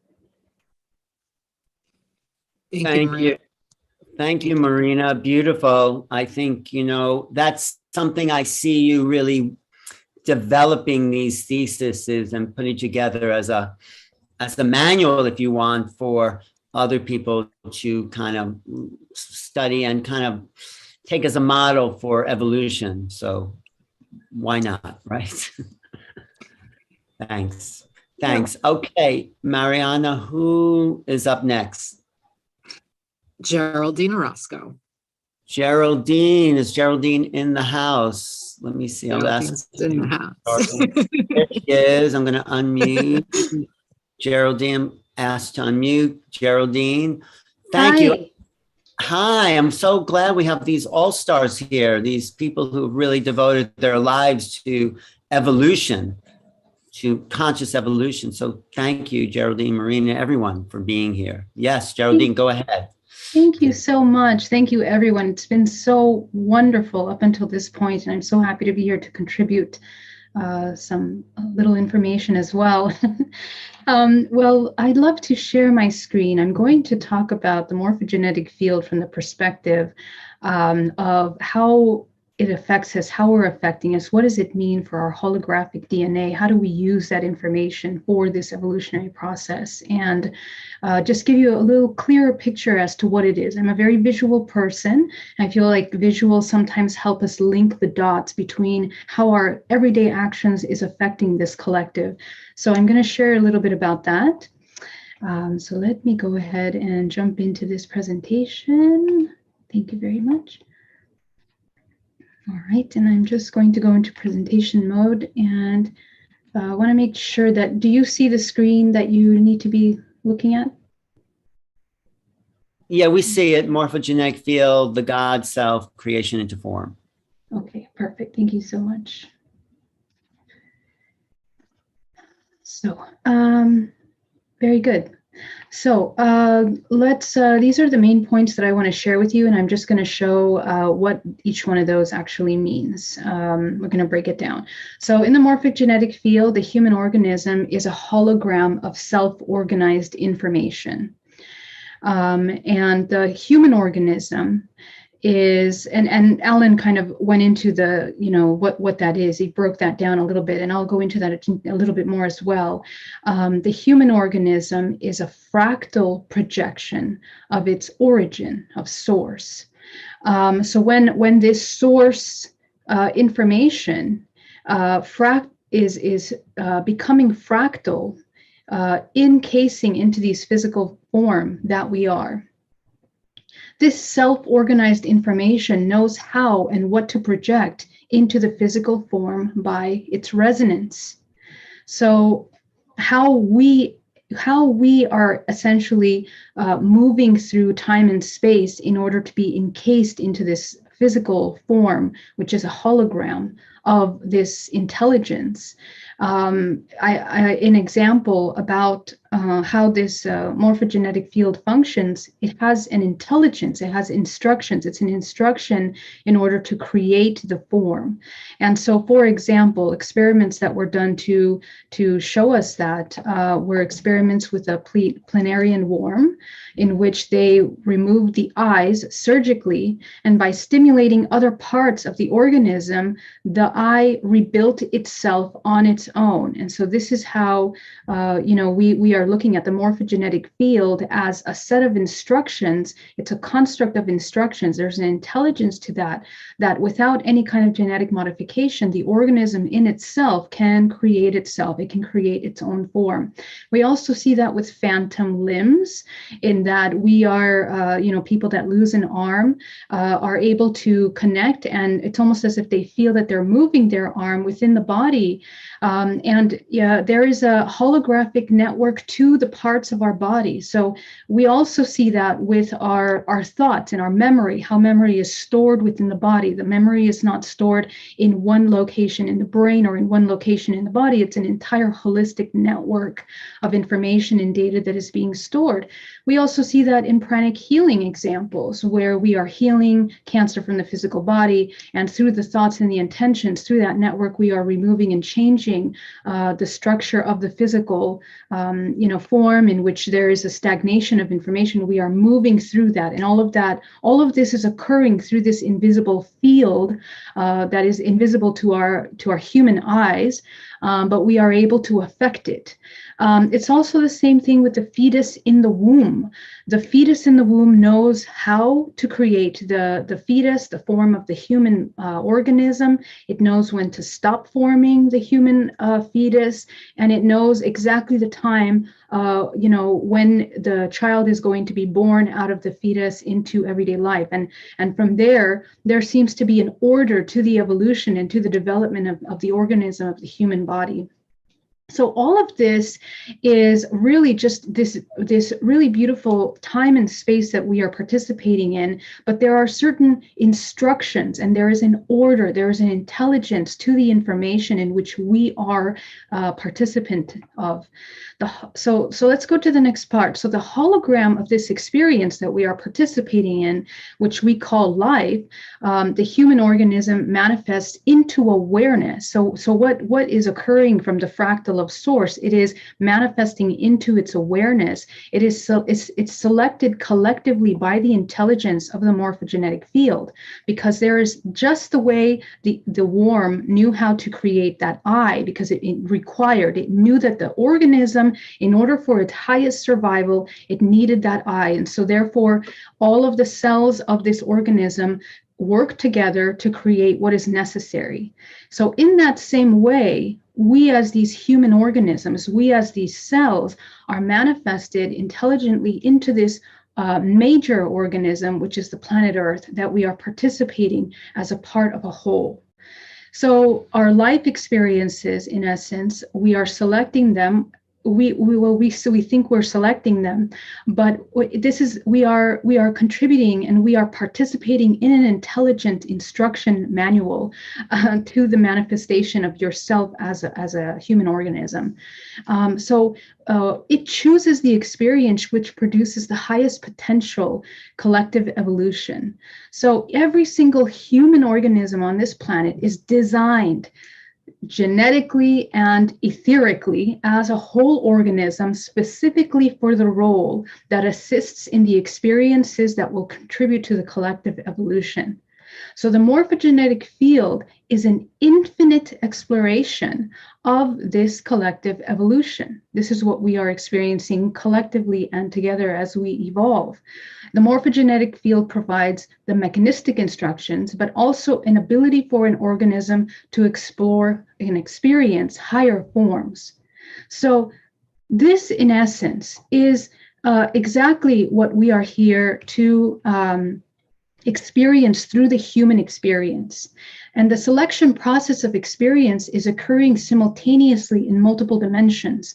It can change and as it is observed and stimulated. Okay, just like the planarian worm was able to know that it needed to create an eye, just how the fetus develops exactly as it should for its conception and its for gestation process, just as collectively we are experiencing these lives.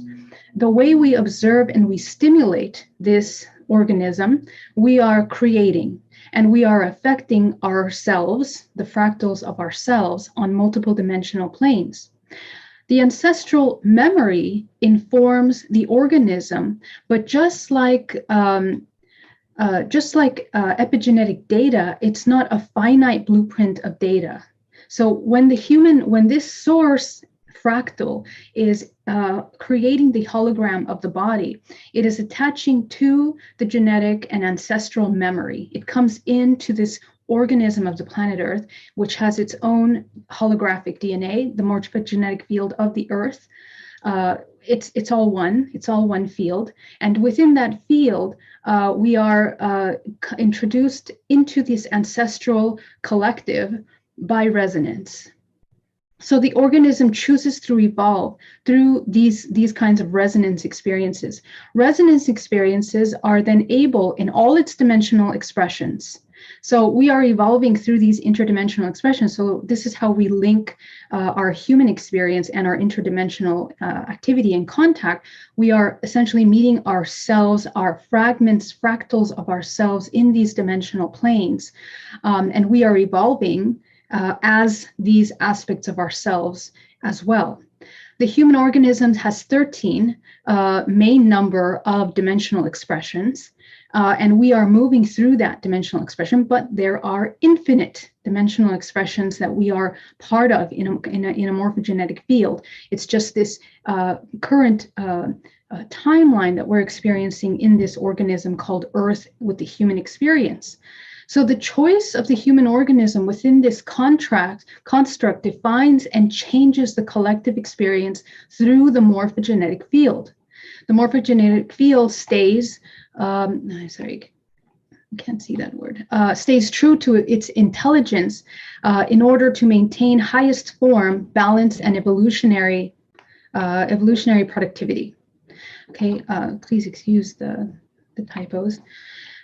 So let's kind of look at what that actually looks like. We are like these spheres. Our entire multidimensional body is like the sphere within this spherical structure. And within the spherical structure, you can imagine the Earth. Our human bodies are participating here. There are millions, of course, of us here on this Earth that participate in this organism called Earth.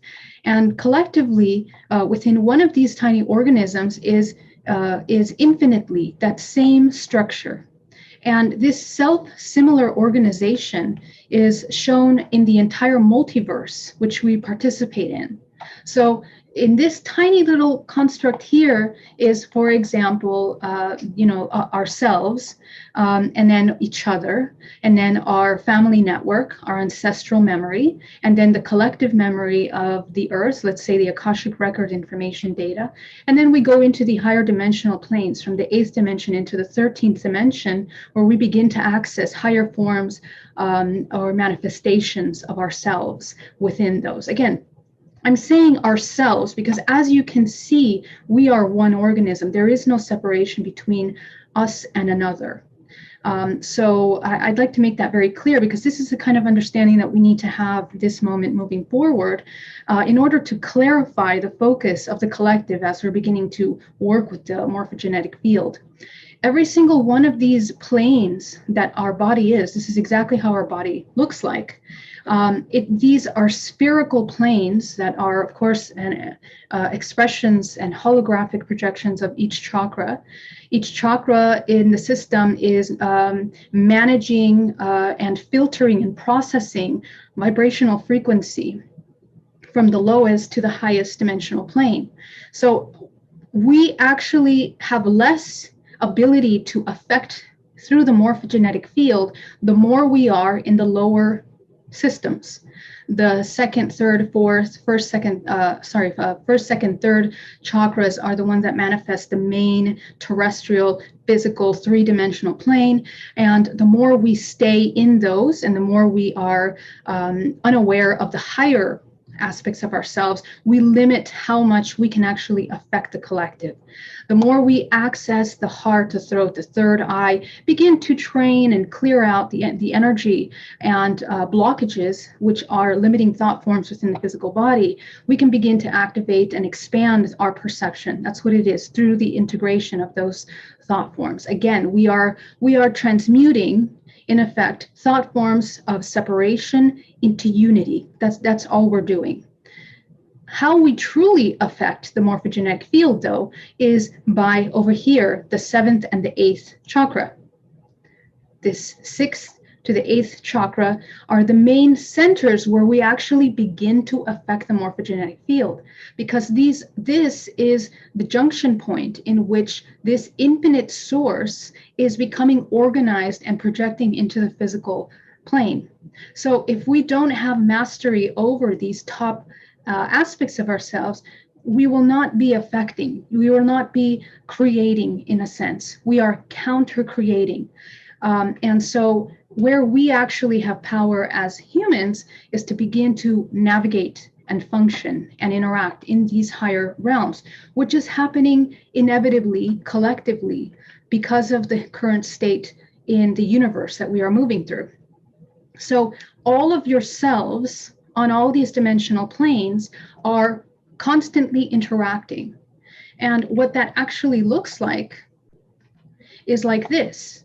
You are at the center of this morphogenetic field, and your fragments are all your past lives. Of course, there is no time. Time is not linear. It is a spherical form that projects into this space like this. You have your fragments, and then you have your aspects, let's say your extraterrestrial aspects, all of this information is also then organized in archetypes through vibrational frequency. And there are 13 main vibrational frequencies which we are interacting and evolving through at this time. So what's the connection between this and our starseed aspects of ourselves? Let's just say, and please don't, I use these images just as a reference point for what we commonly believe is interdimensional beings manifesting in our experiences. But there are any number of manifestations. What we really want to look at and focus on is a vibrational frequency. The spectrum of species that we are experiencing is a manifestation of vibrational frequency from the lowest, most primal form to the highest, most expansive. And how we define that vibrational frequency is by contraction and expansion, just like we are working in these fields within fields. Each one of these organisms either expand, and what does it mean to expand? It means that it becomes aware of itself as the whole, or it only sees itself as the individual. That's the two different definitions of that. So either one of these spectrums of species are the manifestation of that. And they are operating in those dimensional planes from the 8th up to the 13th dimensional plane. We have access to that based on our vibrational frequency. So when we have any kind of experience, we are beginning to affect and work with that information. What we want to go towards now is collective unity consciousness, which means to become aware of yourself as more than just a human form. And all of this beautiful self-organized consciousness within the morphogenetic field has a purpose that is specifically designed, specially designed. How many things in this entire organism went into place to create your specific physical body is just beautiful and magnificent. And you play as part of a symphony of a collective.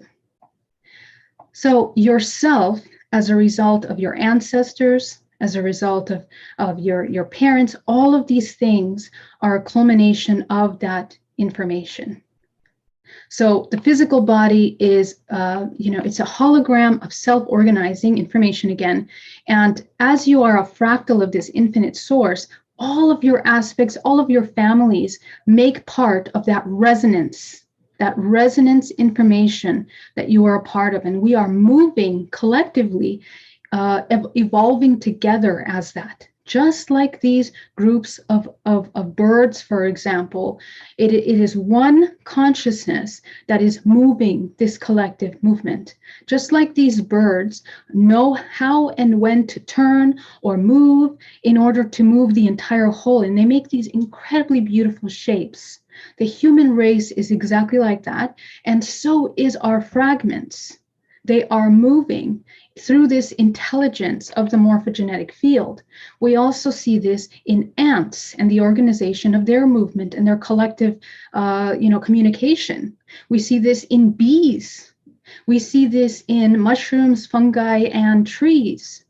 So as you can see, we are an interconnected network that has the ability to communicate. This is where we tune into our telepathic communications, which is not something completely rare and that only few people can do.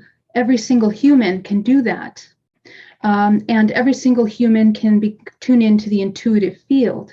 So what does it mean to become awake and aware is to activate precisely these tools as more and more in this current timeline, and this is where we come here.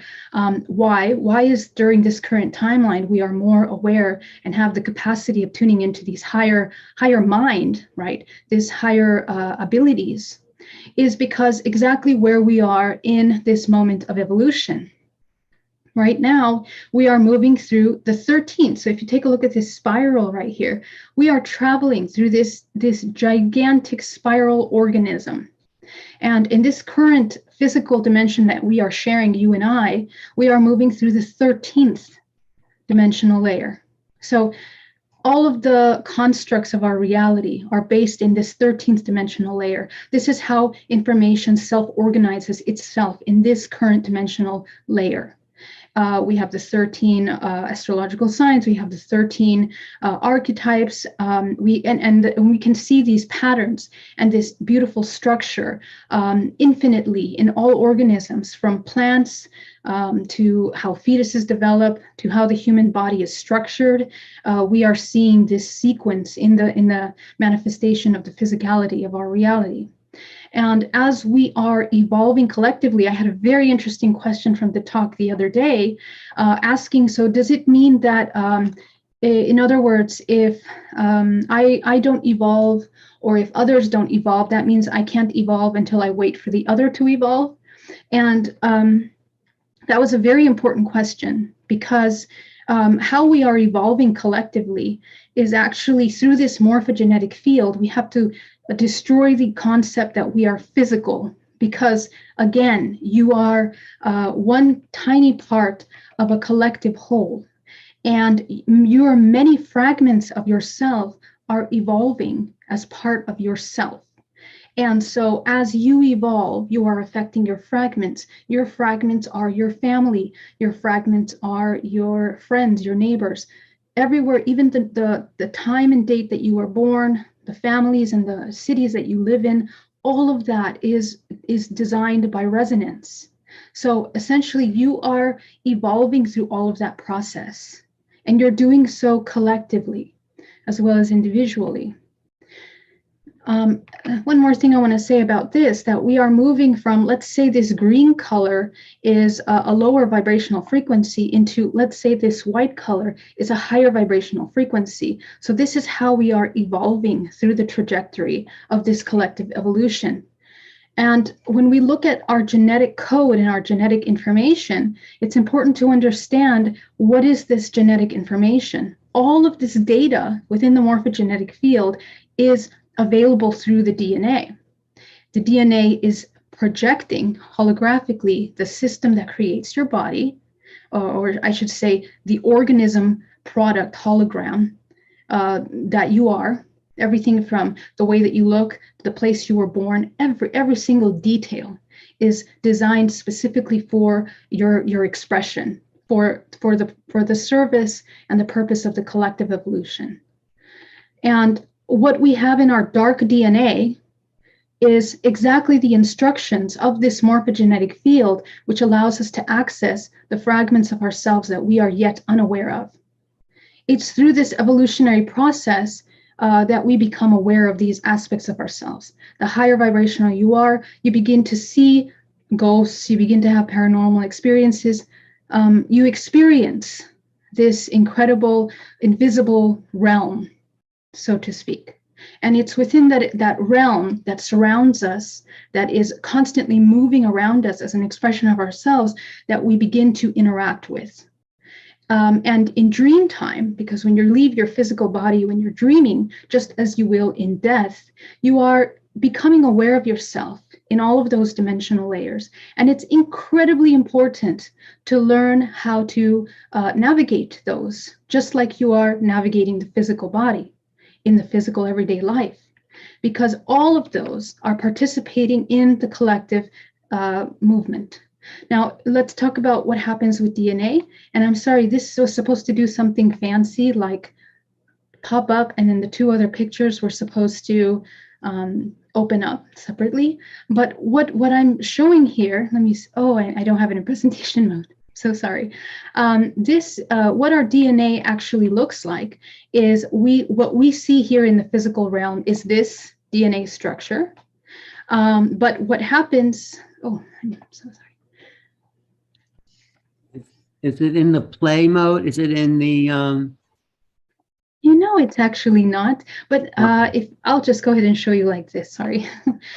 This is what we can see from our DNA, but what happens and when we talk about activation of DNA, what's actually happening is that as we become aware of ourselves in the non-physical dimensions, as we become aware of ourselves in all these other dimensional layers from the 8th into the 13th, our ET fragments, angelic beings, all of that, is that we are activating these parts of our DNA. And essentially, the DNA ends up looking like a giant spherical network. So your entire biocomputer that is your physical body is mostly non-physical rather than just the physical. The mechanistic product of the genetic code that is writing out the code to make your physical body is just one part of the definition of what you are as a whole, as a collective organism. So we actually, our DNA actually looks more like this in our physical body. So what does it mean to become whole, to end this? Healing, right? So healing means becoming whole. It means becoming aware of yourself as all experience fragments. It means your choice to expand or contract is the choice of creation or contraction, expansion or contraction, creation or counter-creation. And it is the application of your free will as part of this collective field. You are choosing through resonance within a construct. Okay, to change your resonance, then you begin to affect the collective. So how we begin to change the collective is actually by changing this vibrational frequency, because only when you change the vibrational frequency can you actually begin to affect anything in this morphogenetic field. This is how we begin to access aspects of ourselves here on these higher dimensional planes and experience what it's like to apply these free will expressions. Essentially, becoming whole means becoming all the organism. That is how we are affecting and working through this morphogenetic field as one, and moving collectively through that movement of evolution. So that is where I will end the presentation. Okay, thank you, Geraldine. Let's see if there's some questions out there. Anyone? I do have people on mute. Marianna, I'm going to unmute you. And okay, that was great. So let me ask you, Geraldine, evolution at this point in our history seems to be more engaged than it ever has been. What are the factors that are leading to this moment in time and the evolution that's happening right now? What are the factors leading up? Yeah, why is it speeding up now? Why are we in the midst of a huge evolutionary shift? Yeah, so the way that we are currently spiraling through the universe, the entire multiverse actually is moving through this spiral form. But as well as we're moving through a spiral form, the trajectory of that movement looks like an infinity cycle. Okay, when we are at the center point of that infinity cycle, which we are right now, things are speeding up. And the further away we get from that point, things slow down, which we experienced historically in our lifetime, looking back at history, all the events that have happened, before the Industrial Revolution, before technology started to blow up in our current society. This is an example of that slowing down, going up to the speeding up rate. And so we're experiencing that speeding point in which we are merging the physical and the non-physical, and we're doing so with technology as well. Everything is an expression of unity. So we have gone from separation, so when we didn't have telephones, to the moment of connection and unity. We see that in our society. So this is happening micro, macro. And then internally, it's almost as if we become more aware through these phases of that evolutionary process of ourselves as one. We become aware of techniques to access the physical body, and we experience this cyclically. Everything is cyclical.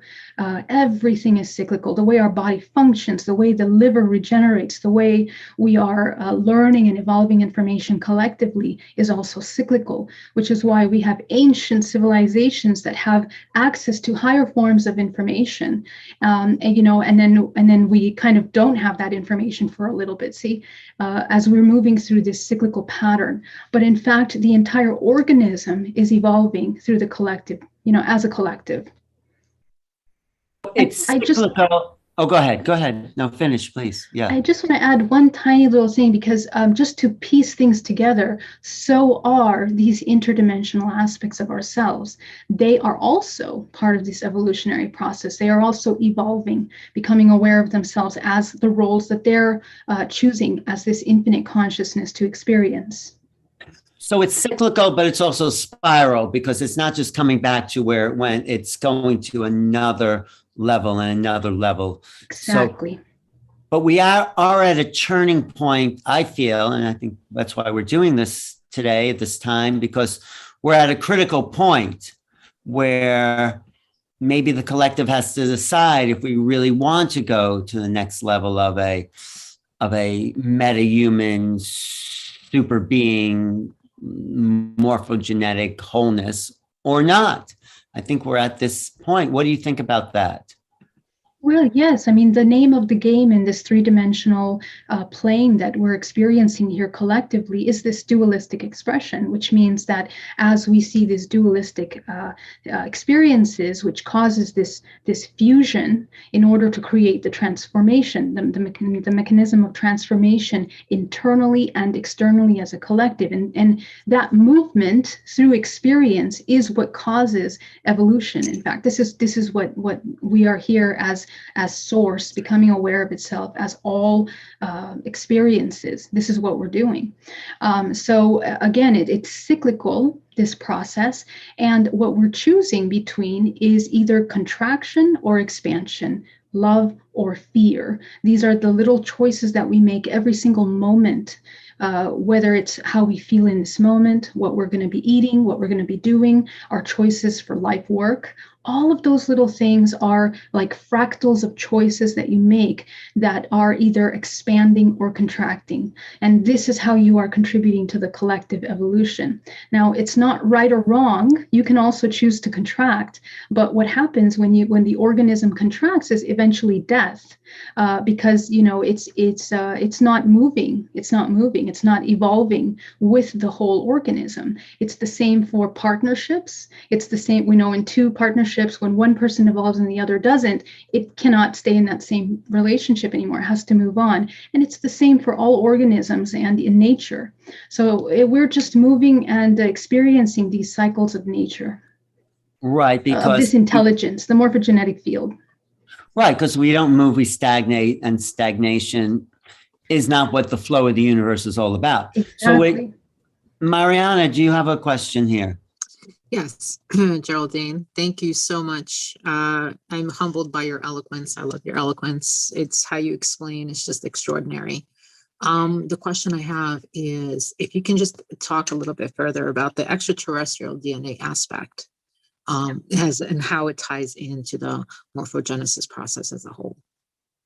Absolutely. So as I was showing the DNA, the parts that I was showing that kind of appear on one side and the other side of that DNA is basically our ET or our alien DNA that we become aware of. Okay, this is what we're activating within this physical hologram. And as we elevate our vibrational frequency, we have access to the awareness of ourselves as these extraterrestrial beings, entities, whatever you want to define them as, fractals of infinite consciousness as well.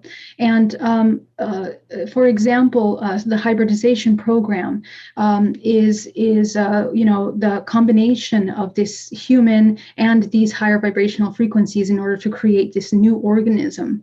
So it is the expression of evolution, just like a tree leaves seeds in order to grow more trees. It's the same way. We're participating in that in a terrestrial organic system as well as an interdimensional organic system, right? And so these interdimensional beings are us, fragments of ourselves and we become aware of them based on our resonance. So wherever we're at vibrationally, we're going to experience that specific experience. We're going to become aware of them through those experiences. They can be good, they can be bad, whatever it is. It's through the resonance. The idea of the human is to be able to sustain this hologram in its highest evolving form, its healthiest state, and be able, through these experiences, to continue to see itself as infinite organisms. So we have to be able to see, draconians up until angelic beings, interact with all of these aspects of ourselves. And this is what this contact is about. And as we become in contact with these beings, these ranges of species, which are organized through vibrational frequency, and I guess an organization of archetypes, as I call them, we are activating ourselves, essentially. We are expanding ourselves. Whatever we are, how can I finish that? So then as we are moving through this contact, we see ourselves as more. We see ourselves as the whole. And as we expand ourselves, we expand the species and the morphogenetic field of the species as well. I mean, we contribute to an expansion, would you say? Yeah, a species is kind of a limited term because we are not a species really. In reality, we are just intelligence that is organized, creating this hologram of a physical body, which doesn't really mean much more than what really matters is what this organism is capable of. And as you saw through the chakra system and the connection to the infinite, dimensions that we are an expression of dimensional fields. We are a manifestation of dimensional fields. That's actually what matters and how we navigate those dimensional fields. So I wouldn't get too caught up on the concept of species because we are ever evolving. Just don't think of yourself, because species will get you into the idea of separation and what we want to do.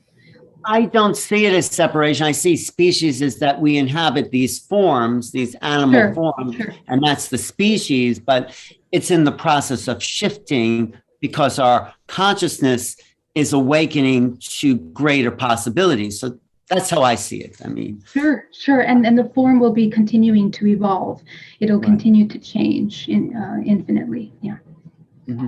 Mariana, anything else or anybody else have? Yeah, go ahead, Mariana. Just to add to that. So since we're talking about the morphogenesis, morphogenetic field, and morph is Greek for shape, what would you say, what is the vital role of the Vesica Pisces in the morphogenesis process? So as we look at the form of the organisms in the collective, it seems to create this spherical expression, and this seems to be the shape that we're experiencing during this dimensional timeline. And you know, how this dimensional timeline is being expressed right now, you know, there's a whole study behind the geometry of form, but you know, the Fibonacci sequence is basically a beautiful way for us to comprehend how form shapes itself in these dimensional planes. So the human body, for example, it has that encoded within its structure. We have it within the spinal cord, within the different spinal nodes in the back. We have it within the way the cells develop. We have it within how the fetus is developing. We have it, I mean, everything from its fetal point until its total point. We have it in the different organisms in this terrestrial world. And nature, everything is using this beautiful design to manifest its form, because it's the instruction manual for form within this morphogenetic field. And so we see that translated as different things. We see it translated into a leaf, in the way that these networks communicating with one another, and so on and so forth. So I guess you can call it a kind of blueprint for the organisms within this mass organism, this collective organism that is being expressed. Nice. Thank you. That's anybody else in the gallery have, you can just raise your hand or just say something in the chat, or I also want to say, though, while Geraldine is here, that we're going to be on the Sacred Sunday show with Scott Katamas this coming Sunday at 10 a.m. Pacific, about the transmutation of the human species. That's really the theme of that show. So Friday night, I'm talking about disclosure. Saturday night, I'm talking about the awareness of the integrated mind with human alien. And then on Sunday, we're talking about the real merging of consciousness as we evolve. So thank you, Geraldine. I'm glad you're going to be there. And Marina's going to be in and out. We have some clips of Marina talking about those topics too. So Mariana, should we, thank you. Should we go to Phil Gruber, or go to Guy, or should we go? Absolutely. Okay. And then after Phil, we'll have Rosalind. Is that it? I have my dear friend, Marina Seren. She's from Firebear Wellness. So she'll say a word or two in regards to the awakening process, and finishing up to what Geraldine was saying in regards to the right. Okay, great. Mr. Phil, let me unmute you, although I hate to do that, but go ahead, Phil. I'm unmuted you. Ask to unmute your Phil. Phil, unmute yourself now. There you go. You need to make me a co-host also, because I have some slides to show you. You're always my co-host, Phil, wherever I go. So thank you. You're not going to believe what happened today. I had to reinsert myself into there was no connection whatsoever. I had to reinsert myself.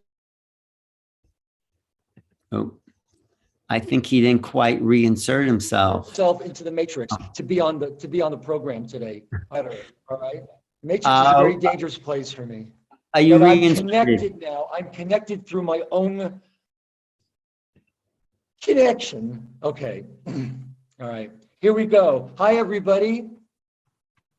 What a Bill morning. Gruber, ladies and gentlemen, a real scholar of metaphysics, a investigator of evolutionary practices and the linchpin in our evolution as a human race. Is that good enough, Phil? That's good. I had to plug myself in. I don't know how much power I can maintain to sustain my presence here, but here we go, everybody. Can everybody see this? Yes? Can everybody see this? I can see it, Phil. Good. Then everybody can see this. What is, when we get down to it,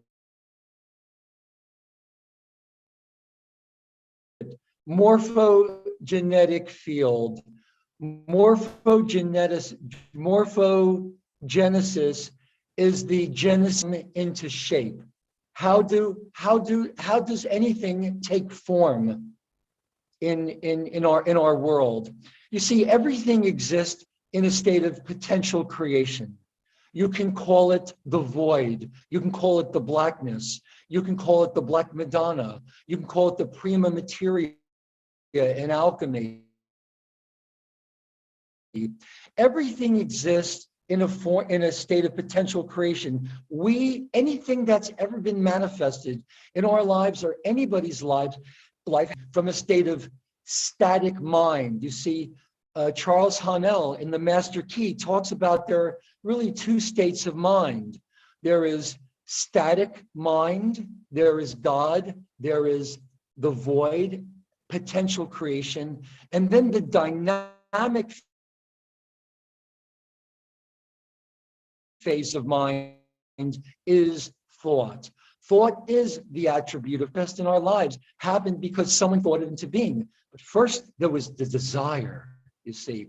First, there is that higher Sophia. The initial penetration comes first into the mind, actually inspired by the female, you see. This is the higher Sophia, the desire to manifest something, to create something. And then you get that male principle, that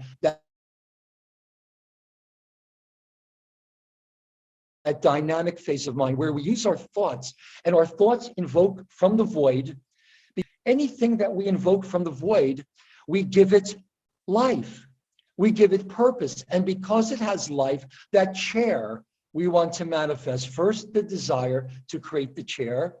We have the thought, I want to create the chair. That sets an original that sets the first intention in the void. And then the thought,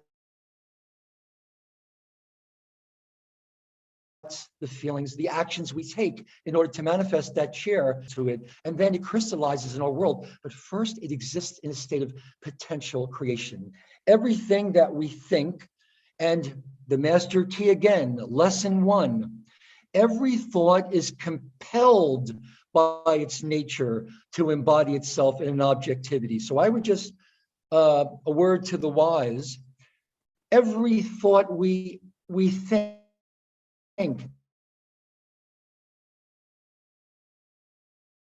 that we've ever thought that we will think is compelled by its nature to objectify itself. A negative thought, it's like the genie. The genie doesn't judge the thought. I know you people have heard me talk about this before, that the genie doesn't judge the thought. The genie is impelled or compelled to grant that wish. If you have a negative thought, you have invoked it from the void, you've given it life, you've given it purpose.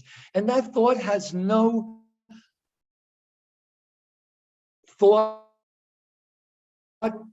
in and of itself as to help manifest the most negative. It will do everything it can to bring in other negative thoughts, to attract other negative thoughts. So it will crystallize for you the most negative experience you could possibly imagine. Well, thank God, the same thing for positive thoughts. Even a thought that you think is transient, temporary, you will see it crystallize in your life. That and other like thoughts, because the truth is like attracts like. So we really have to be more responsible for our thoughts, especially now, because thoughts are we're in an acceleration cycle, so thoughts are manifesting that much faster. So again, every thought that we think, we invoke it from the void. We've given it shape. We've given it a, as you'll see in a minute, a morphogenetic field. And that thought, having given it life, it has purpose now, and it wants to fulfill the purpose for which it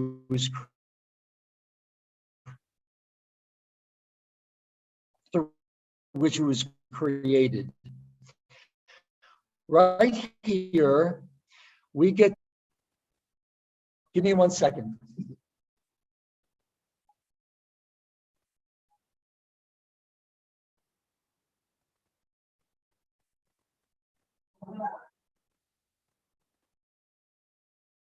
At its root, what is a morphogenetic field? A morphogenetic field is a blueprint that holds the shape or form of something. A you want to build something, first you need a schematic or a blueprint. We get down to what a morphogenetic field really consists of. There, when we get down to it, in terms of the elements of creation, we have a particle here. It's called a particle. A particle is a unit of electrified sound. This is where it all comes from. It's antimatter. It has the potentials to express itself as electricity in a state of potential creation. Okay? It's electrified sound.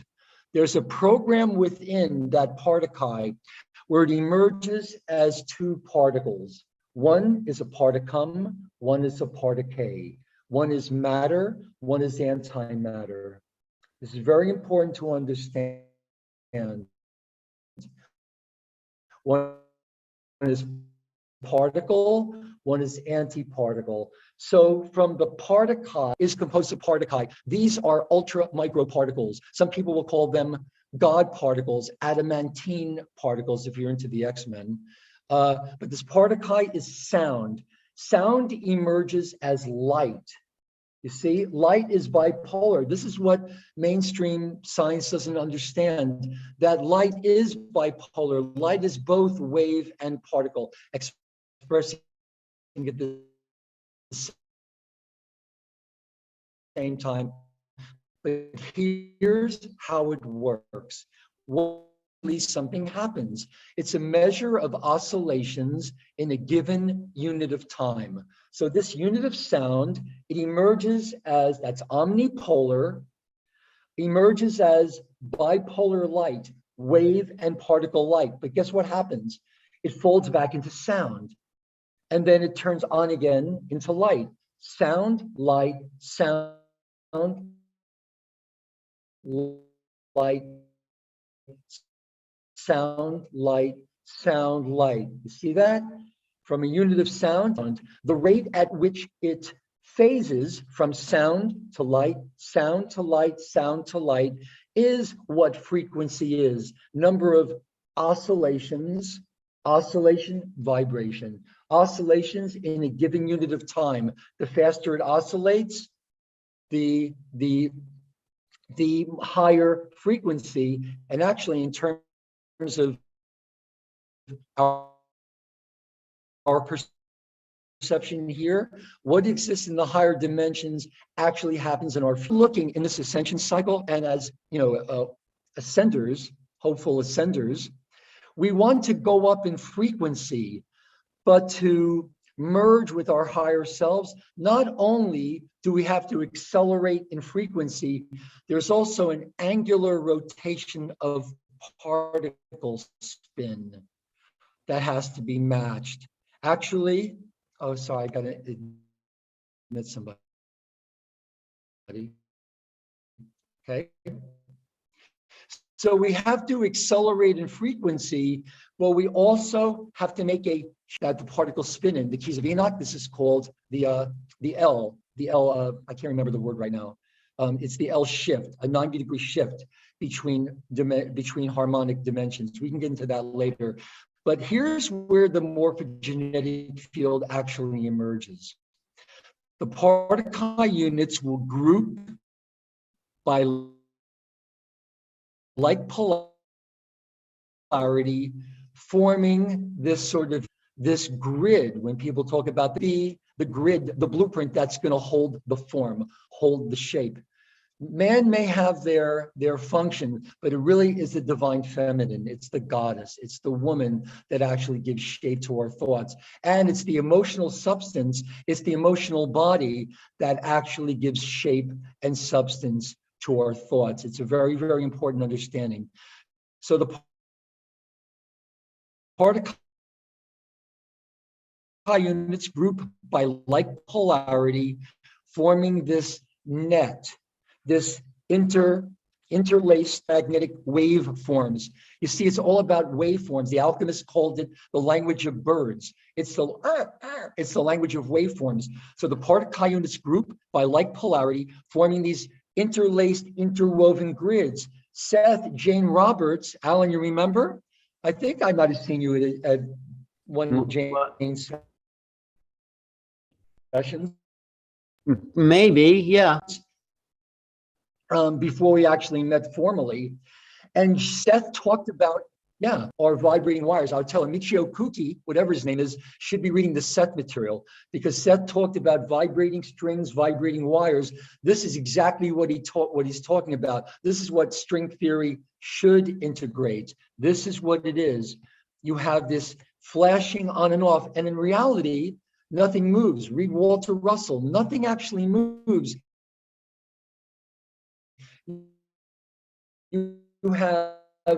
You have this electromagnetic waves of the particle units. In Sanskrit, the word is very similar. Praktikai, I think it's praktikai, the mother forms of matter, praktikai. So you have the grids, and then the particle units begin to crystallize. So this is the morphogenetic field. It's a blueprint that holds shape, that holds form. Ultimately, the particle units are going to start to crystallize. Pyramids, 3-4-sided pyramids. A pyramid is the architecture of existence. The first verse of Genesis, a blueprint for creation, if I ever saw one. The first verse reads, in the beginning, God created the heavens and the earth, but that's not the actual translation. You see, you have all these lines of letters, but where do you separate them into words? There are special, secret, if you will, Kabbalistic formulas. The truer interpretation of the first verse of Genesis is, in the beginning, God created a thorn with 6 edges. So what's shaped like a thorn or a flame with 6 edges? It's a tetrahedron. Because if Genesis is a blueprint for creation, why would it not start with the simplest crystallization of God's thoughts, which is pyramidal architecture?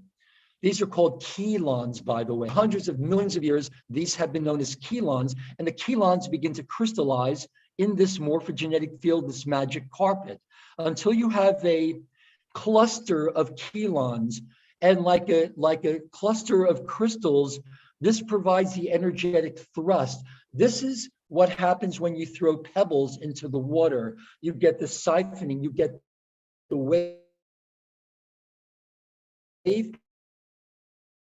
patterns that act as the grid that whatever is going to manifest by virtue of our thoughts is going to manifest. This is our thoughts. And let me just show you something here. Where was it? Interesting, the word chelon. This is a geometric array pattern that you see on South Indian carpets and rugs and Native American rugs. Guess what they call it? Columns. Chelon,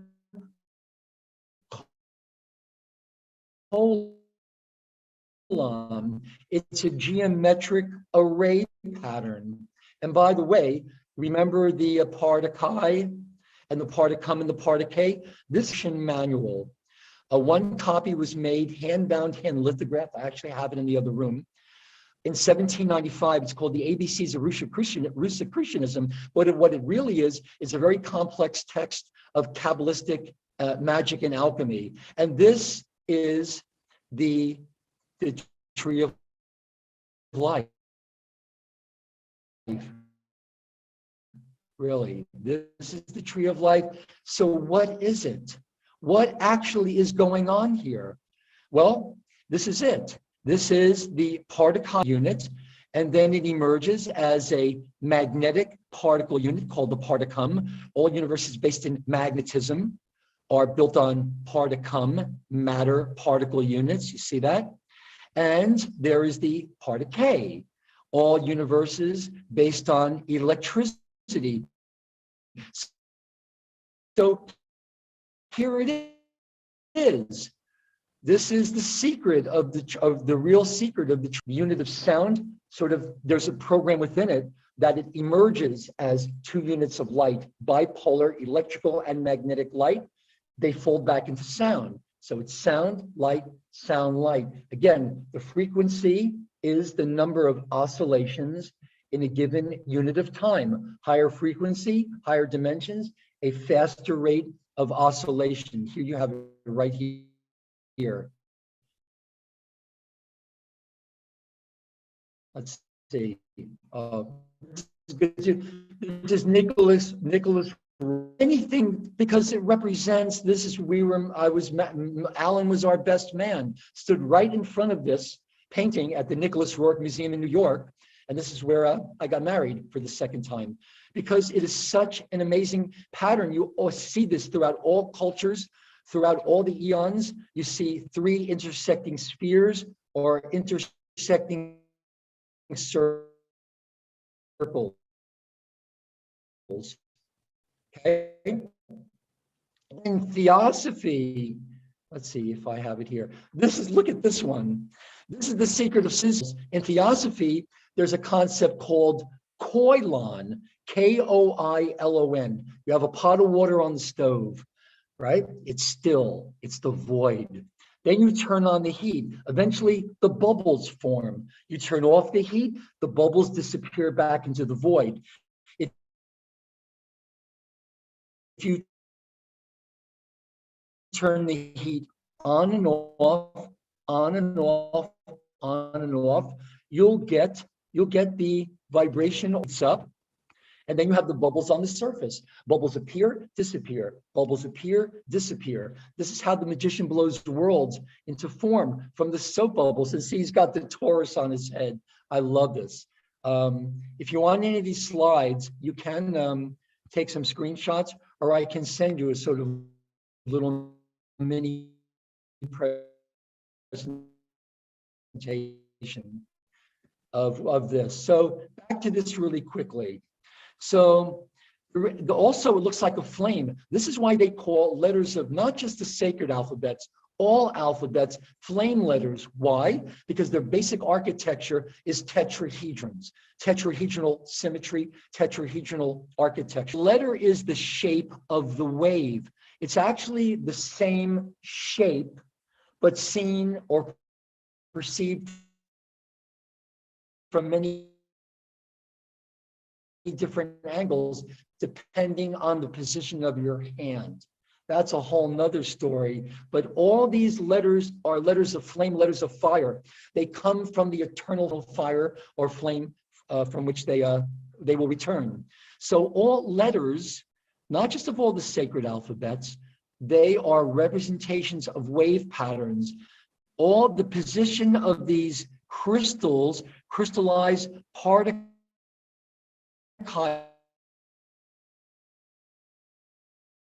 units, they create the whatever you want to manifest is. This is the manifestation of a thought. If you don't like the expression of that thought, you think another thought that changes the angular position of these crystals, giving you a different wave pattern.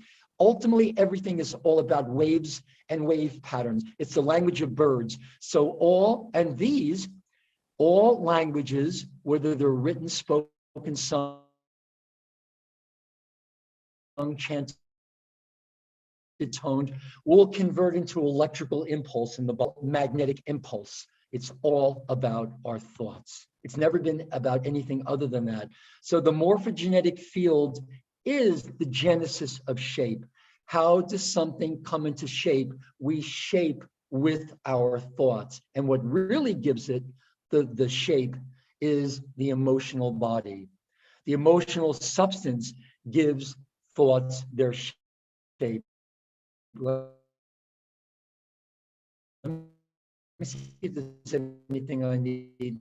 The language of birds on wave patterns. It's an alphabet of wave patterns. It's the language of birds. And look at this. This is the secret here.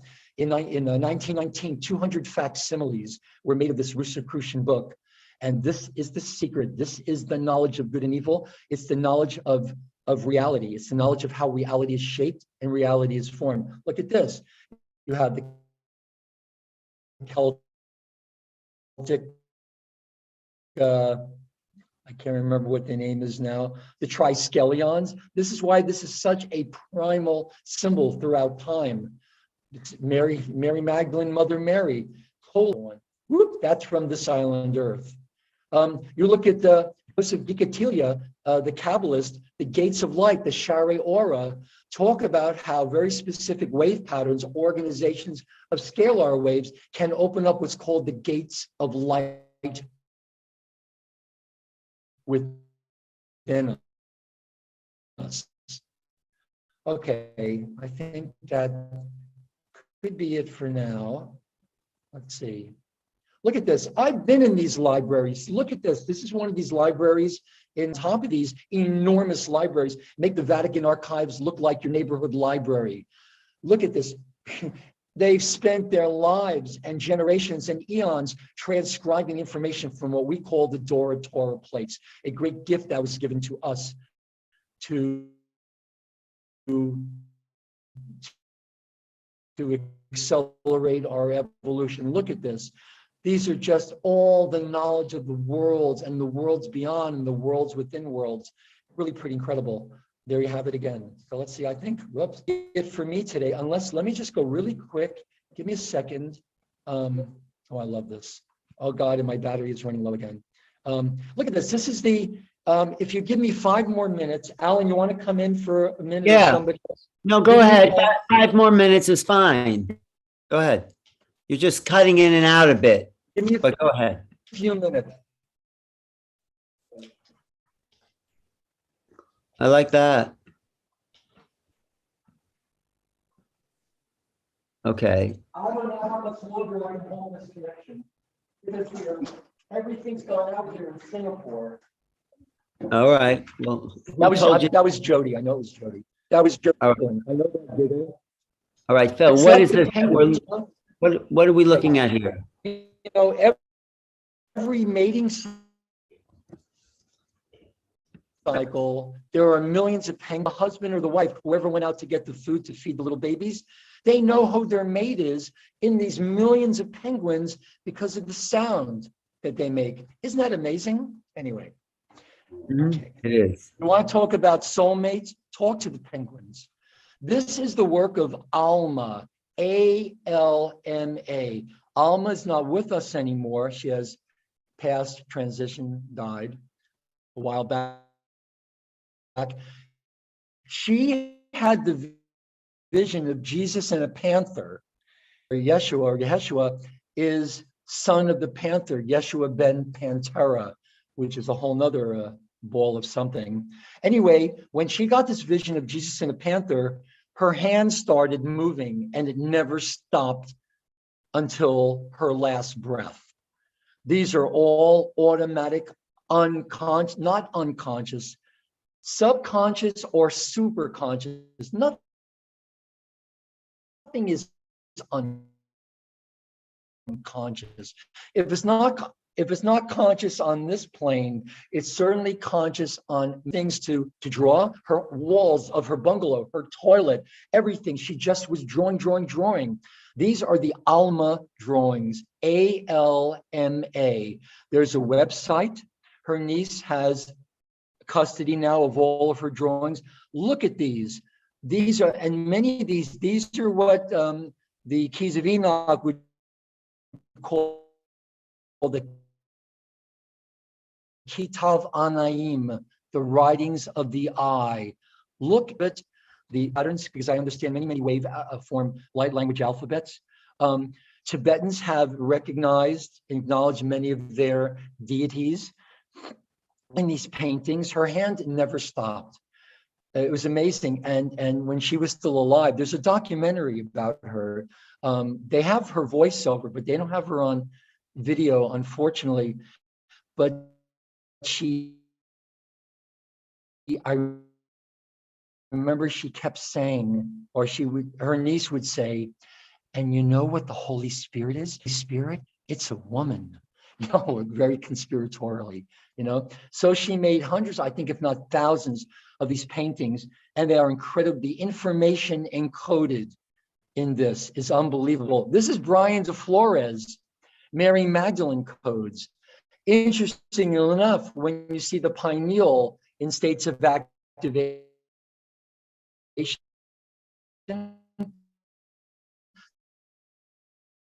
the pineal gland itself looks like green flashing lights. This, I believe, is the model for the Christmas tree. Why wouldn't it? And leaves what under the tree? Leaves presence. Yes, presence you can open up, but leaves presence under the tree, right? Look at Emoto. I'm glad I'm going to finish with this. Emoto, Alan, remember the water conference? It was 2003-04. Jodi, yeah. I remember in the put on a big water conference for Emoto in New York City. Yes.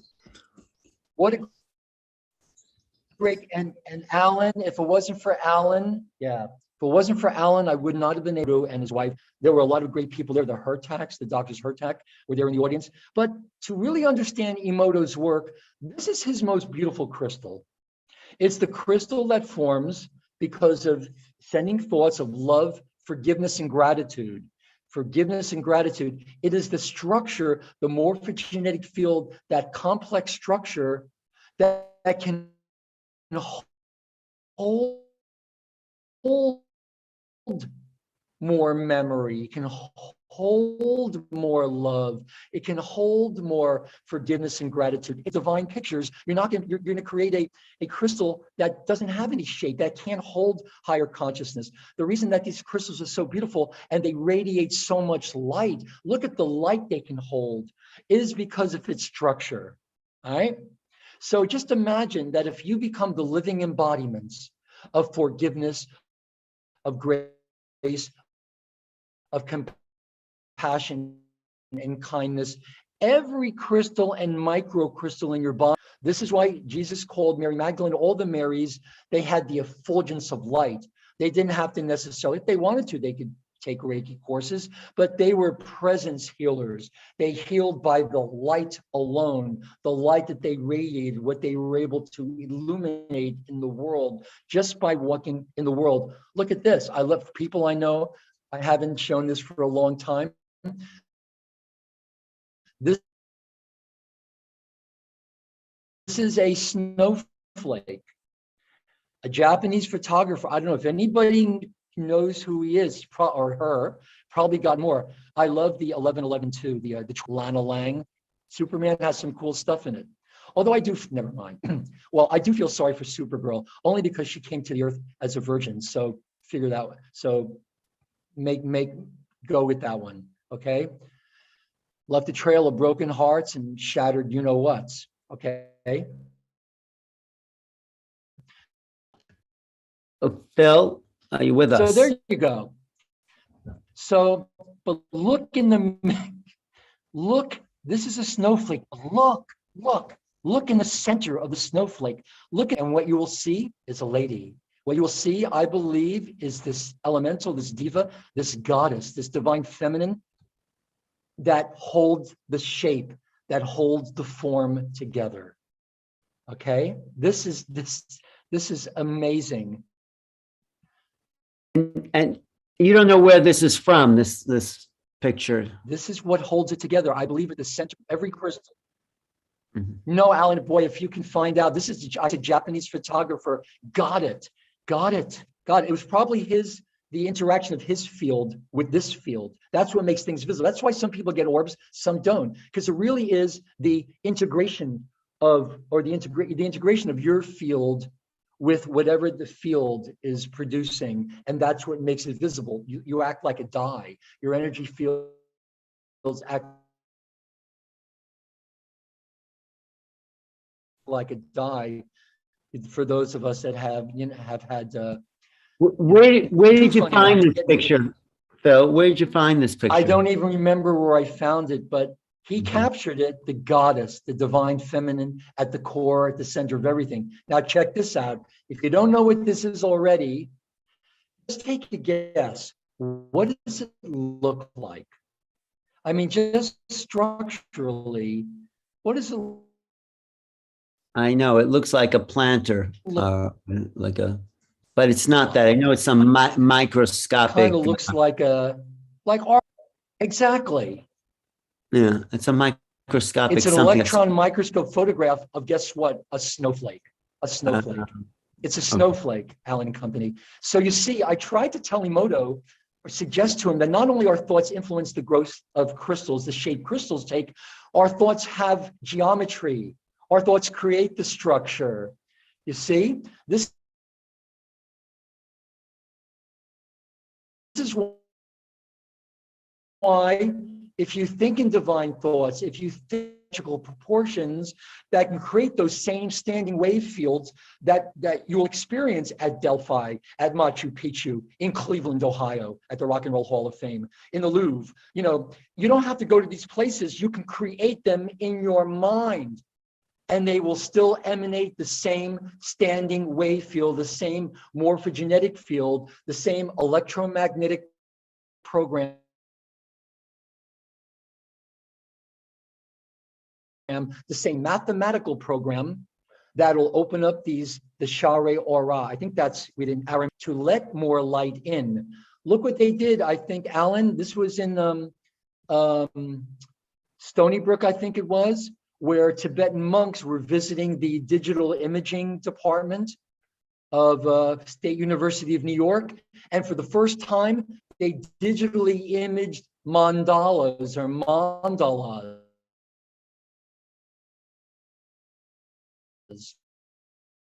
Okay. And look what they turn out to be. Them as two-dimensional. When you computer image these, look what they are. They are palaces. They are temples of divine spiritual science. See that? Oh, so they took the flat image and they turned it on its side to be three-dimensional, and they actually appeared as palaces. Is that what you're saying? They computer imaged it into a two-dimensional mandala into 3 dimensions. Oh, I haven't seen that. That's interesting. I like that. Yeah, because that's what they're painting, palaces. So they're. And this is what you, almost like if you squashed the palace down, you would get a flat two-dimensional image. And it's the same thing with the crop circles. They are actually multi-dimensional images. And they demonstrated that at the Department of Computer Imaging. I think it was at Stony Brook or somewhere, where you saw this for the first time. Same with yantras. It's not just a flat two-dimensional image. They're multi-dimensional. And this has the very specific organization,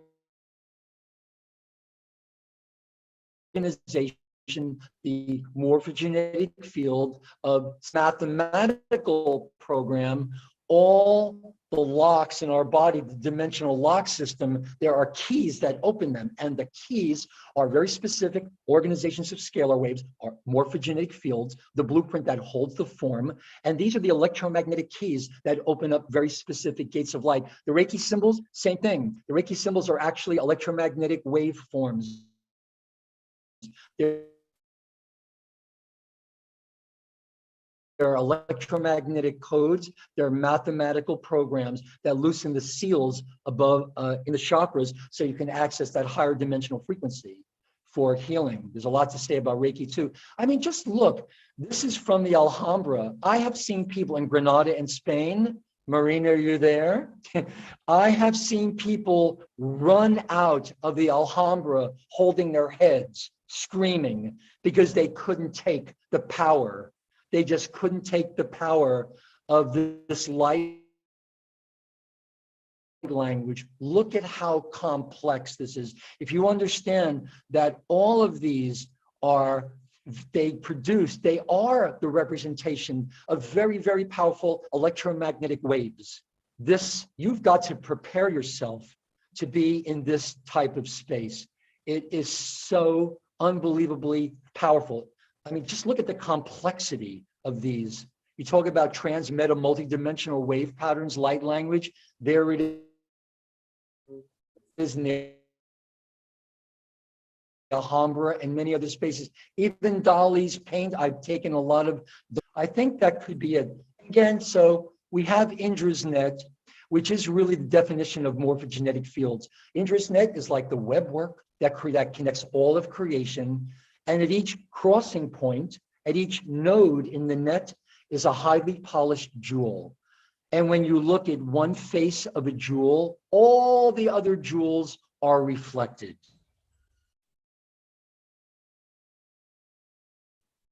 Okay, Phil, is that it? That is the secret of Indra's net or Indra's fields. Organ, people, we are all connected.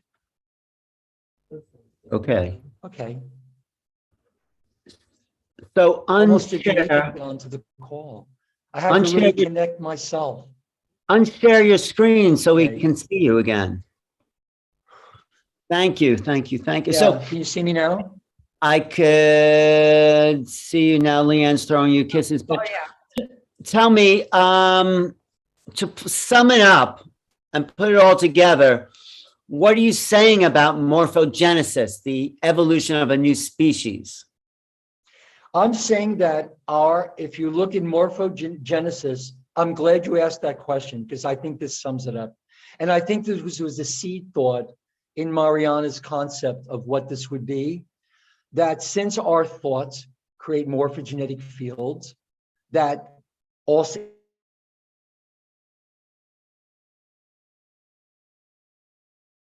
integrate with other morphogenetic fields, if us as individuals and us as a species and a race have the same, more than what we are, to become the same but yet greater, then it will reach a critical mass, and then we will see the regenesis of our race. Once we're all on the same page, or at least if there's a critical mass of human consciousness sharing the same thoughts of gratitude for all the gifts of the Holy Spirit, thoughts of compassion, thoughts of forgiveness, innocent, of all intensifications of karma. And then we can basically fulfill our true evolutionary destinies, which is to be angels and actually continue our evolutionary process, multidimensional integration, our ascension into even higher expressions of ourselves. So it's all about that connectedness of morphogenetic fields and the genesis of our. Right. Thank you, Phil. Thank you. Into something that we once were. We're not looking to be angelic human race was. So I think, again, as the Hertags say, when we learn to think in divine pictures, then we will see the expression of those divine pictures. That L shift, that 90-degree shift in angular rotation of particle spin and accelerate. There's nothing really to stop our natural acceleration and extension process except the thought. Yeah, that block us from the natural path of grace and the path of freedom, which is our evolutionary destiny. You know, I think I got most of part one. I think I got most of it. I wasn't sure if it was because you cut out or just it was hyperdimensionally communicated. You wouldn't believe what it's taking to maintain this connection. It's taking all your focus and concentration. You know what I mean? Well, Mariana, I'm sure you have something to say. I think it's Yeah. incredible. Thank you so much, Phil, for sharing that with us. And just if you can add also to backside what very welcome. Geraldine was saying in regards to the Vesica Pisces, add to that what that really truly, as the Vesica Pisces is part of that triskelion, what you were showing Yes. us. Yes. Exactly. The thing is, when two centers are joined, that's where you have the opening. That's where you have the almondine, mandorla,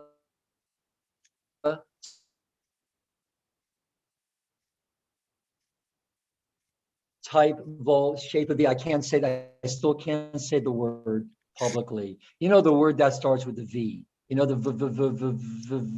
you know, the thing. We get it. We get it, Phil. You know, Alan, you know what I'm saying? The vagina, that almond-shaped mandorla is formed when two centers are joined. When two centers meet, that's what creates that doorway, the doorway of creation. The portal. That's the door. That. Yes, the portal to our divine creation. And that's the doorway through which we'll leave and enter the greater expressions of ourselves. Yes. I can't tell you how much I've spent on therapy just to get over that one. Okay, I think you need a little more therapy though. No, you're fine. You're fine just the way you are. Thank you. But again, I think that's the seed thought of this, is that our centers need to join. We all need to be centered. And we can plant our seed there in the Vesica Pisces. That was what you're saying. We all need to be united in a common purpose. And that is to fulfill our evolutionary blueprints and the reasons of our creation. Yeah, that's right. Jodi, you have something to say about any of that in general? Oh yeah, let me unmute you. I'm asking you to unmute, and I'll ask Marina if she wants to jump into. Okay, Jodi. I think he showed enough things and talked about enough things. I think it's somewhat clear.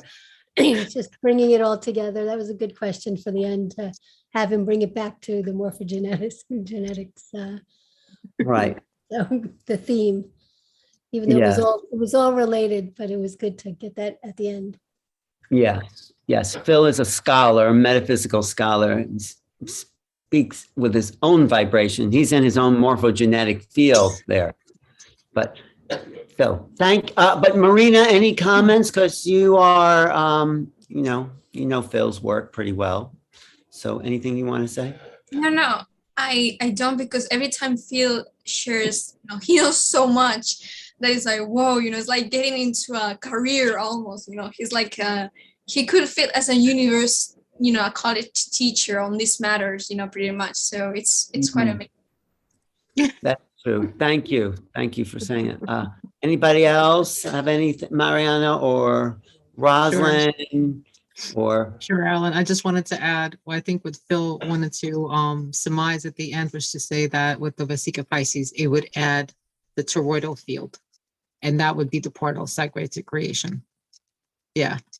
And that's where I would bring in Marina into it, because she's really good. She's actually in a DNA Awakener.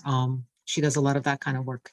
Is Meher still on with us? Yeah, I think, let me unmute her. But I do get what you're saying now. Thank you is the Vesica Pisces is a portal to creation, and then we plant our seed in creation, and out of the portal, manifestation appears. So thank you, Phil. Thank you, Mariana. Geraldine, any comments from you? Yeah, actually, thank you. Right in that point where you just said that it creates the Vesica Pisces. That is it. That is absolutely. I'm sorry. Wait. She's Phil. Geraldine was making. Go ahead. No, go ahead. Okay. Wait. I'm mute. Wait. Go ahead, Phil. I was able to come on just when Geraldine, the last few minutes, and I really cannot wait to see the replay, because what she was talking about, actually, a lot of it really helped me. Right. It inspired you, I think. Well, let me hear what Geraldine was going to say. To get online, because really everything what you're saying is exactly right. Okay. Well, let her finish her point. Phil. Well, go ahead. Finish your point, Geraldine. Oh, yes. Oh, sorry. Wait, sorry. Go ahead. Sorry. Go ahead, unmute. Yes. Okay, thank you, Phil. Thank you for that.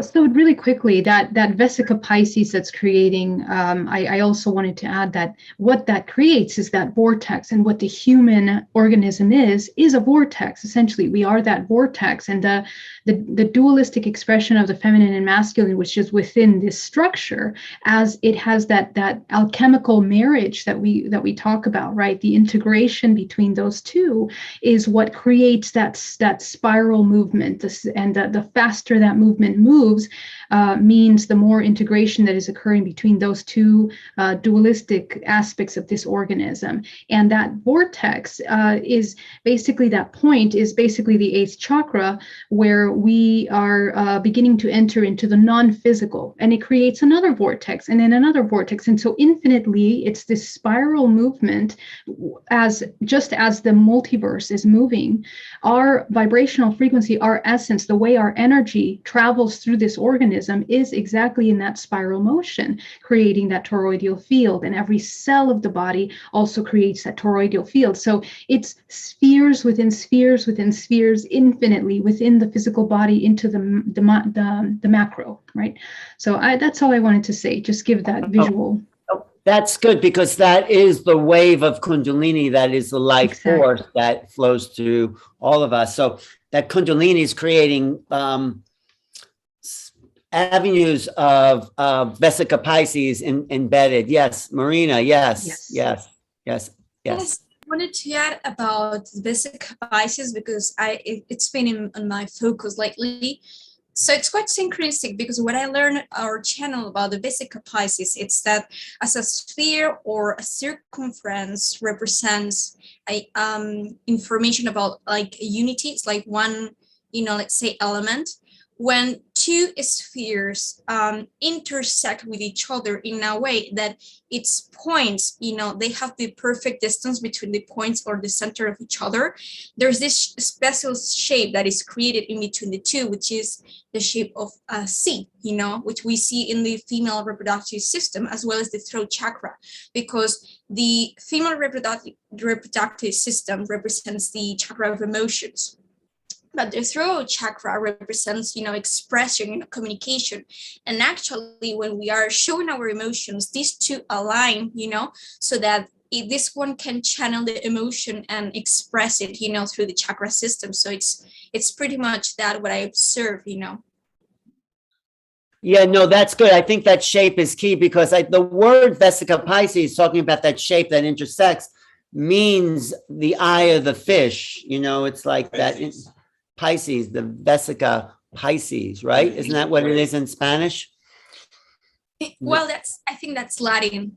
Latin, but I think, okay, right. But it's that shape that is the doorway to creation, to vision, to reproduction, to all of that. Phil, any comments before we move forward?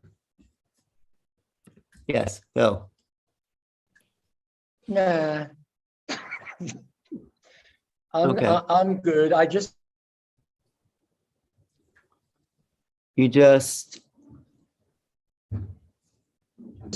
want to just thank everybody. I think this is a very, very important, this was a very important event to remind all of us that for the true temple to be built, it has to be rebuilt. So that divine presence, that Shekinah or Shekinah, that's right now in a state of exile, because we've decided to divorce ourselves from our true natures. When the temple in man, woman is rebuilt, then the presence of God will return. Will return, yes. Turn in her divine glory. She'll be in white. And then instead of being the one who holds matter in bondage, she's of matter. And then we all are on the path of grace and the path of freedom. We are all feathers in each other's wings. We all are here for each other. Thank you, Phil. Thank you, Phil Gruber, ladies and gentlemen. Thank you. Thank you. I'm going to willingly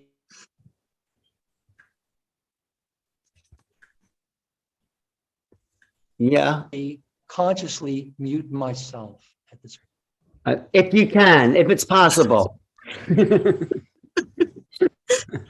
I think, Alan, just to add to that, I think Yeah. he was trying to say that's how we return to our divine blueprint. The Vesica Pisces, to me, is part of my soul mission. And it represents the harmonic convergence. And for those that do know, back in the 1980s, a million of people actually got together. Alan, I'm pretty sure you've heard that before, and did an entire, I think it was like a blessing, a prayer. It was like a convergence of, It right? was 2 days, and August 16th and 17th, 1987 was the first really spiritual gathering, and people were gathering in all the sacred places around the earth. Machu Picchu, Haleakala, Hawaii. I was in Woodstock at the Magic Meadows. There were people in Sedona, people in Santa Fe, people at the Great Kiva and Chaco Canyon. They were all over, and it was before the internet, but somehow we're all connected. And it was the beginning of a consciousness wave that I think really did affect the morphogenetic field that has allowed us to have this conversation today. So there's been movements of consciousness. Yes. So your next speaker is shaking her head yes about that. So do you want to introduce the next speaker, Mariana? Sure. Oh, Meher is on, Meher Nasmadon. Yes, from Fire Bearer Wellness. Me and her did a lot of work together for the DNA Consciousness Awakening, and we have done work with the Vesica Pisces. So I'm very happy that she's there. Okay, and why is she here with us today? So she will just add to us a small presentation about what the morphogenesis process is to the awakening process at this time. Beautiful. I think it's a great add-on. Fantastic. Yes. Thanks so much for being here. Mahir, is that how you say it? Yes, thank you so much for that amazing introduction. And all of this conversation has been just helping me spark more. I just wanted to add a little bit about the time-space concept of it in the astrological dimension of this whole space. So to add to what Geraldine was just talking about in the shape of the Merkaba and how it activates when it spins so quickly, and I wanted to talk about how that propels, why the Merkaba is the safest tool to propel us into other dimensions when we're exploring them, and why it's considered like the navigational aspect of it. And that particular space is because of the spinning of the time, because time itself is nothing. Time is not linear, as we know, and it is the movement of the earth that creates that 365-day time, that is how it's measured in a sense. And then I wanted to add another aspect of time. What Marina touched upon was that the 13, right? And the 13, why it's so important, because of the cycles. Our seasons have 91 days, and that's like 13 weeks long, and then 52 weeks, and half of our year is 26 weeks. It's all multiples of that 13, which comes down to that. And the other part that I wanted to add was the Saturn-Pluto conjunction that happened during the last solstice, which propelled this moving into the Aquarian age further. Was actually the structure of Saturn, within which is the all of the structures, including our cellular structure, our DNA structure, and all of that, within which the expansion, Jupiter, was happening. And as we move from the Piscean age to the Aquarian age, and you just mentioned about the Vesica Pisces, we are moving from the emotional cycles to the cycles of the element of air and that growth and that technology and so on and so forth. So the technology of DNA, in fact, very interestingly, in the last few days, the asteroid which talks about DNA was directly aligned with the galactic center, which actually is the reason for probably having this today, because time is never an accident, and time is nothing but the movement of time is nothing but the movement of the planetary the 10th dimensional planetary consciousness, which then goes down or dilutes down to the ninth dimensional consciousness and keeps coming down. So as in essence, like what Geraldine was saying, that it's the same cellular structure, and that's why it is all one. And we're all one, and there is no, and all of that is like a reflection, like we're all affected by that time, we're all affected by the movements, we're all affected by all of that. So yeah, I just wanted to add that little astrological time space element to the whole morphogenesis structure, and that was all I. No, but I have a question. So this Aquarian age, this time that we're moving into, does have a different form for the morphogenetic field of human beings, and it's an Aquarian energetics that we are moving into out of the Vesica Pisces, the Pisces form that we've been living in from the watery emotions to the air of higher consciousness, the air sign of higher consciousness. So we are in this phase shift, which is why we're having this conference today. So what do you see as the timeline? Do you see a timeline of 20 years, 100 years, this movement into the true Aquarian nature, when the morphogenetic forms of the human beings will really access the light frequencies and bring it in and acknowledge thoughts or things and all that? Do you see a timeline for that? Okay, so in terms of timeline, so because right now we're in the middle of the transition, right? So when it came to so one is that the entire era, like when we move from the era of Cancer to the next era, when the world moved, we had the Great Flood. It's documented in every possible religious book and every. So that was an entire, So the other aspect to that is that time is not linear; it's cyclical. So the progress we have made now, and we're thinking we're making a linear progress. We've already made that in Atlantean times and all of that, and it's a wave and it's cyclical. And I'm getting to the point, but so coming to that, astrologically, the process that started in 2012 peaks in 2020 and then goes down, dies down towards 2032. But that is just the shift itself that is moving us into the age, and we're just about entering the era. And then when we will go into it, the transition is the hardest aspect, right? And then there is the part where it settles in. So the transition is now the peak of the transition, which is why it is all into forth to the consciousness, and why the discomfort or whatever it is. And then there will be the plateau. So this is just the beginning of the brink of where we are right now in terms of a timeline. That makes sense? Yeah, no, thank you. Thank you. I think, the mapping of time will change as we evolve into the Aquarian age. What we thought was linear, we'll see is spiral, cyclical, and multidimensional, where timelines are overlapping and flowing into each other. So we can't say this is our history or this is our future, because it's many levels of interaction. And then we'll learn how to be multidimensional because we're already non-local consciously, and we'll already be understanding that time of past and future do merge and can be changed. Absolutely. Right, Jodi? Right. And the most important thing is that we've done it before, over and over. Right. We're coming into new time. Yeah, Jodi, you look like you were going to say something. Do you have something to say? Channel it through, Jodi. Channel. I just think we just need to get back to the heart.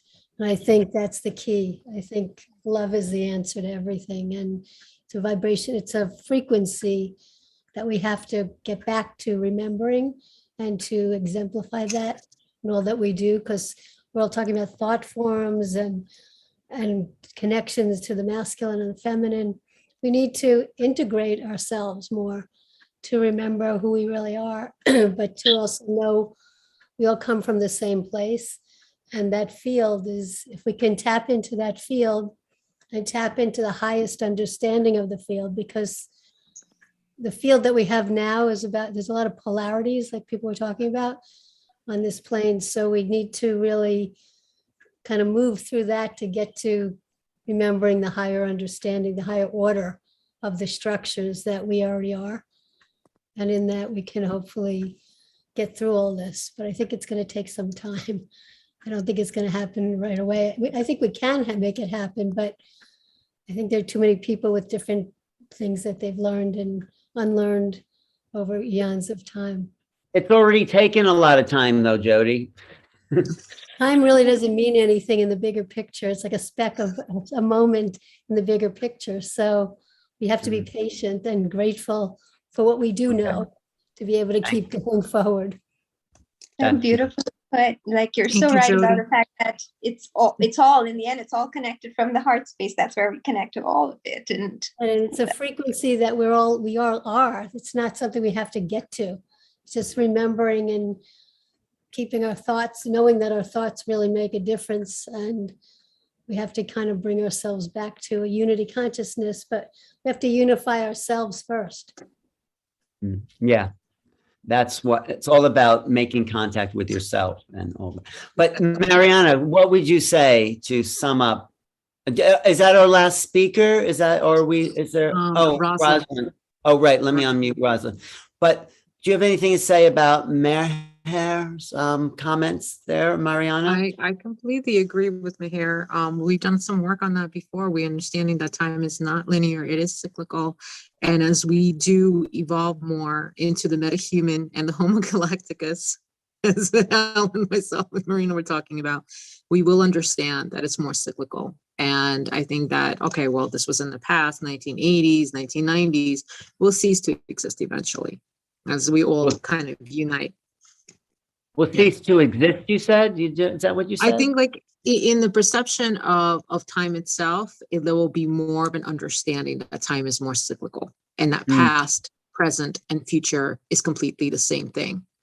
Right. And so it all become united. And that's what we're gearing towards. We're gearing towards not only unity of self, of consciousness, not only our human collective consciousness, collective side, but also on the galactic spectrum side.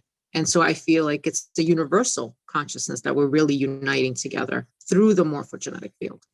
Well, I think as we embrace quantum physics as the real science of the universe and over Newtonian physics, we'll realize that past, present, and future interacting all the time, and that there is no defined form and things are always changing because it's all a wave, not a particle. And there's more of an abstract awareness as opposed to collapsing the wave function into saying, this is what it is, this, and this. There's more of a, I say in this paper I'm developing, an apprehension of reality rather than a comprehension of reality. So we keep it all fluid and in motion and evolving. That's one of my theories. Marina, anything you want to say before our next speaker about the flow of time? Go ahead. Go ahead, Marina, and then Jodi. Yes, Marina. Is it about the flow of time? Well, I wanted to comment on that. And it's that, yeah, it's true that, of course, time is not linear, but what makes time an experience, it's consciousness itself, you know, because in our universe, all moments, all, let's say, expression of the light, of the spectrum of light, which is all particles, they actually exist already simultaneously. So consciousness, it's the factor that creates that experience, that illusion of time, by focusing on connecting a geometrical pattern between all these different infinite points of expression of the all that is. So it's that of a multidimensional quantum physics perspective, you know, how consciousness, without consciousness, there wouldn't be even time, you know, everything is a space, you know. Time is just the relationship between consciousness and all those multiple points of a space. Yeah, thanks. No, actually, I have to just say, I love looking at you and Jodi, one on top of each other. It's like yin and yang there, you know, on my screen. It's that circle of motion. But Jodi, what were you going to say? I was going to say basically the same thing, that our focus is when we think of how long, we always think, how long is this going to take? And it, you know, we have, I also think that we create that sense or that field of, or by perception, that we have to get to something that we're not at. We already are where we are, where we're trying to get to. So if we start to really focus on, we're already there, and have that as the intention into the whole field, that if more people could do that, the only problem is we're in these polarities on the planet. So people are focusing on different things, but the intention, people always ask me, so what do you think? How long is it going to take for me to meet this person? Or how long is it?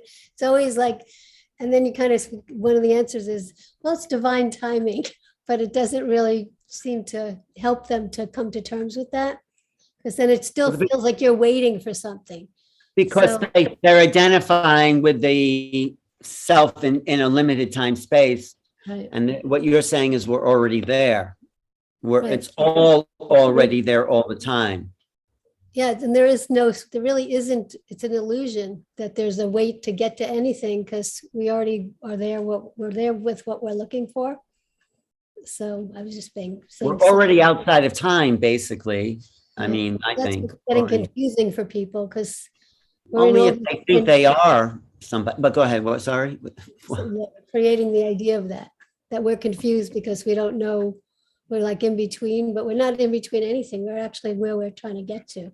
But if we can recognize that and take that in and really embody that understanding and integrate that into all of our consciousness, then we would know that our consciousness is that consciousness. It's already there. Exactly. Yes. Thank you. Thank you. So, Mariana, do you want to introduce Rosalind? Sure. So Rosalind Beth Horowitz, I really am humbled by her because she does really embody that ability to show off that Psycho Pisces, the harmonic convergence, the humanity, the unity. We've done many different panels together, and I'm really, really proud to put her on and have her add to our presentation. She actually does encompass that divine feminine Shekhinah Sophia ancient knowledge. She really does. So I think we could definitely benefit with that. So welcome, Rosalind. Thank you, Mariana. I am so very honored to be here. Can I be heard? Can you hear me? Yes. Yes, we hear you.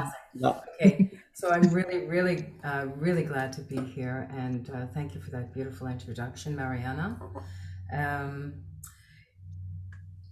I just want to say how grateful and how amazing this entire co-creation and giving of ourselves has been. It's been just amazing, and I think it's raised everyone's vibration extremely high. It was extremely activating, and for anyone who's here watching and everyone who's watching, may I suggest integrate and hydrate a lot, because this has been highly activating, and our physical, the informations that have gone out and the activation of the informations that have gone out today really will be integrated into every cell of everyone who's with us and watching this.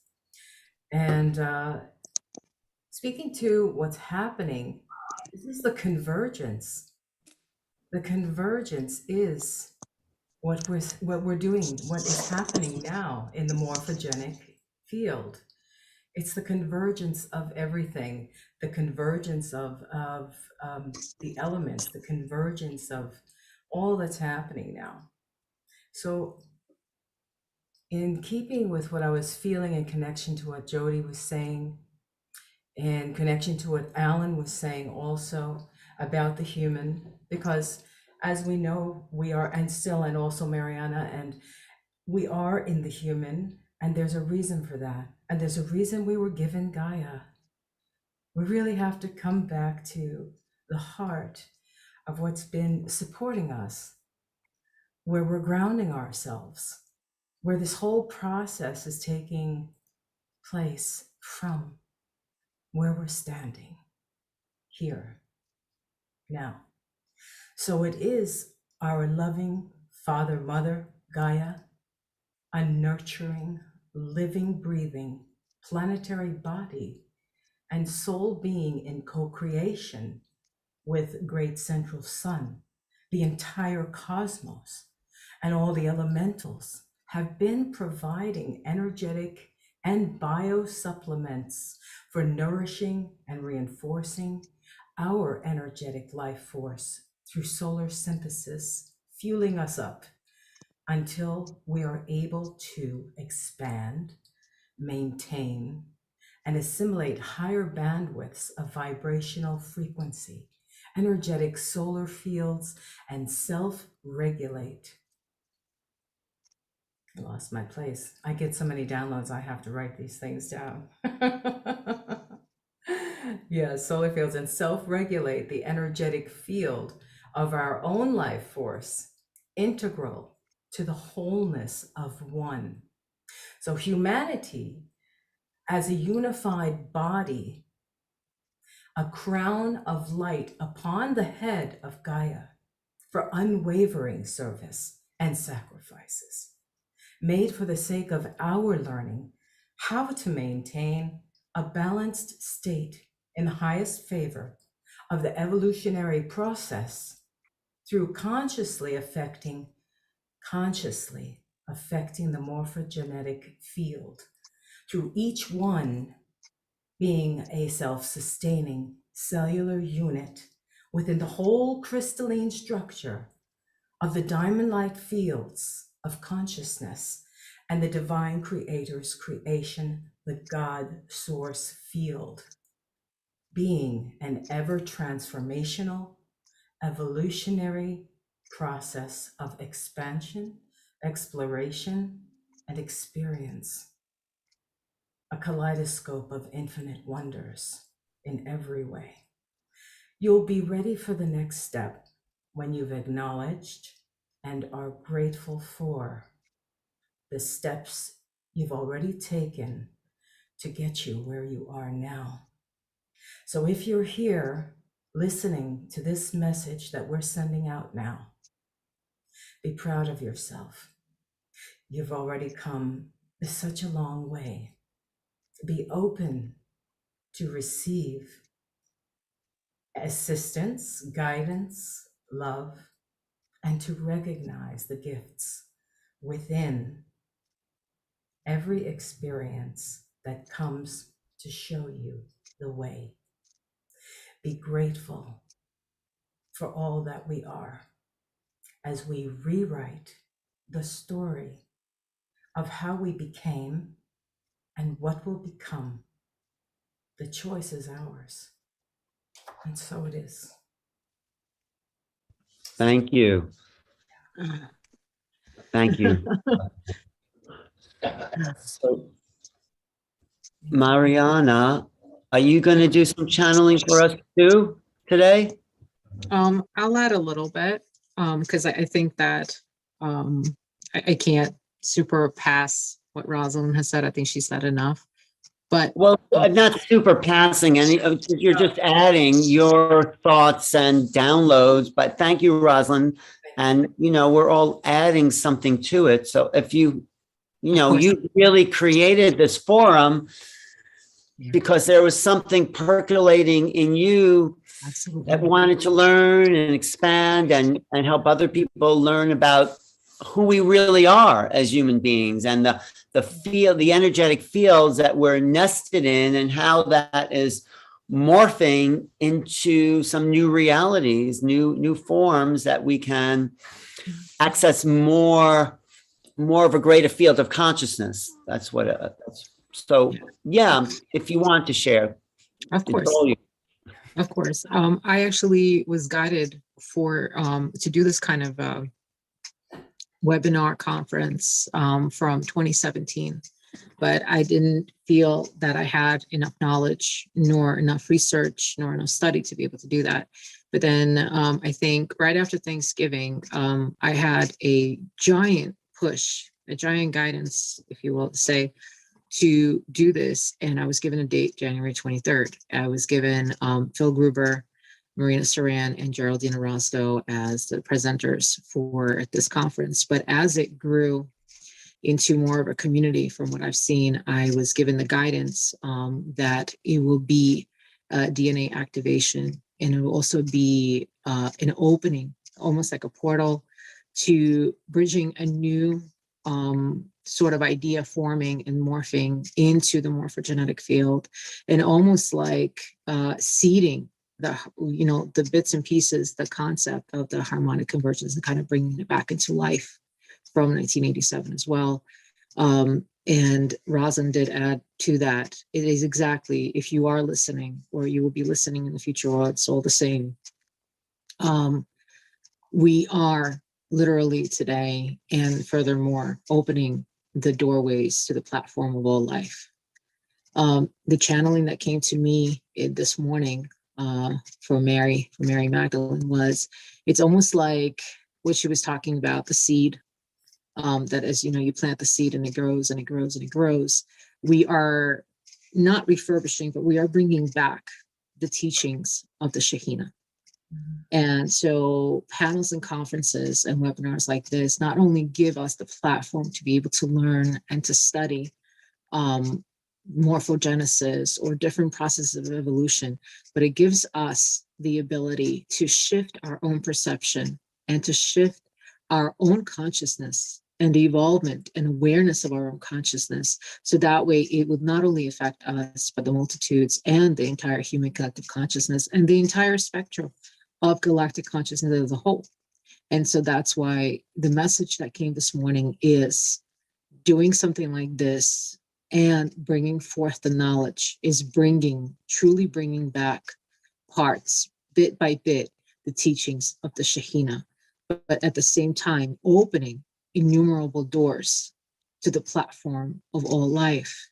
And that is why the Vesica Pisces became such a big, because I had like a nudge throughout the webinar to push forward the Vesica Pisces concept, because the Vesica Pisces is the beginnings, it's the morphing. It's like almost like in Genesis, in the beginning there was light, right? So it morphs from that Vesica Pisces, which is, yes, the two spheres connecting. And yes, within those two spheres, just like Marina was saying, there is that almost like a seed being born. And so within those two spheres, which I always attributed to becoming more whole, and it's, to me, what it truly represents, what morphogenesis truly represents. And that is through the guidance, through the teachings, through the transmissions of Maria Magdalena, through Yeshua, through Anna, through the Christ consciousness and cosmic consciousness, and through the Galactic Federation of Light, that the Vesica Pisces, the harmonic convergence, the Mahatma energy that is within all of us, really truly represents the connecting points of the divine feminine connecting together with the divine masculine, as we become aware and truly affirm those two concepts within ourselves, within that seed, almost like a fish that is being morphed and formed within us. And it truly affirms us being able to be safe, to say, I am divine and I am human, and it is okay, for I am safe to walk this planet, walk this earth, and to raise my vibration and to bring forth exuberantly, to protrude forward my raising of my vibration to the entire collective, so that we can continuously, exactly like Alan was saying, the theory of the 100 monkeys and so on and so forth, that we can affect the planetary grids, that we can affect the morphogenetic grid and the morphogenetic field on a global scale, on a multi-dimensional scale, on a universal scale, multi-universal scale, omni-universal scale, on every grid that we can, in order so we not, just like Geraldine was saying, don't get too conformed or get too tied into the name species. So we can affect not necessarily species, but all evolutions of life, all forms of life. And, we talked about a lot about the evolvement of our human collective consciousness, but it's as above, so below. We evolve together. As Geraldine said, we are not separate. We are all one. And as we all affirm within ourselves, our divine feminine, our divine masculine, our divine aspect together with our human aspect, as we understand that we are fractals of the infinite source being experienced here and embodied here on earth, we collectively shift the vibration and the resonance and help our evolutionary process. Furthermore, as so many star seeds, ET hybrids, so many souls, beings are awakening in record numbers and provide the safety and provide the ability so that our children that are being born now, that are fully awake, that their DNA is morphogenetically advanced, that they understand and they come from the heart-centeredness, that they don't understand the duality, so they can feel more safe to be here on earth, and so they can go forward and be able to continuously raise the vibration of Gaia and help Gaia heal and be uplifted and to ascend continuously into the 5D and into the new earth. So thank you so much, Alan. Thank you to the Wish Alliance who helped put this together. Thank you to Sheila Seppi, April, Alan, Neil, Rosalind, Meher, Geraldine, thank you so much. Phil, thank you so much. Thank you to Marina. Thank you to Neil and to everyone. You guys are absolutely a community of amazing leaders within the spiritual. Thank you. Thank you for the vision to create this forum. It was quite a course of study. I mean, it's something that, you know, maybe a book could even be made out of it. All these people come in. I mean, it's comprehensive. It was so long Geraldine changed her outfit. It was so long. That's okay. But no, it was really an in-depth study. Yeah. And I think everyone had a little piece that each of us could add to. If we put that all together, it could be a really comprehensive manual for the next phase of evolution. Anybody have something to add? Geraldine or Phil? Phil, you always have something to say as we wrap up here. Thanks for getting a copy of my book, Phil. I always appreciate you, promoting that. Okay, that's all you have to say. That's all you need to say. Thanks. Marina, any final words on this that just pulls it all together? These pieces that we heard from everyone, would you pull it all together into something that people can take home with them? Well, since Mariana was saying that she's so connected in her mission to the Vesica Pisces, I think it connects perfectly to this workshop because, you know, we're talking about morphogenesis, which is about genetics. And if we see the shape of that seed that we have been talking about, we see that, yes, it can be like a fish, but if we take like all the strands of it, it forms like the shape of a DNA, you know? So that's like exactly how it connects. So I think that's like a perfect synchronicity for us. Right. That's what Geraldine was saying. As it goes up, it is the DNA spiral, and it's the spiral that is beyond the circular.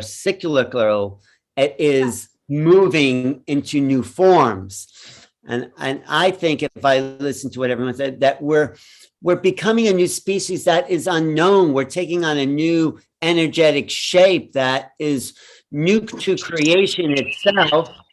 And that will open up more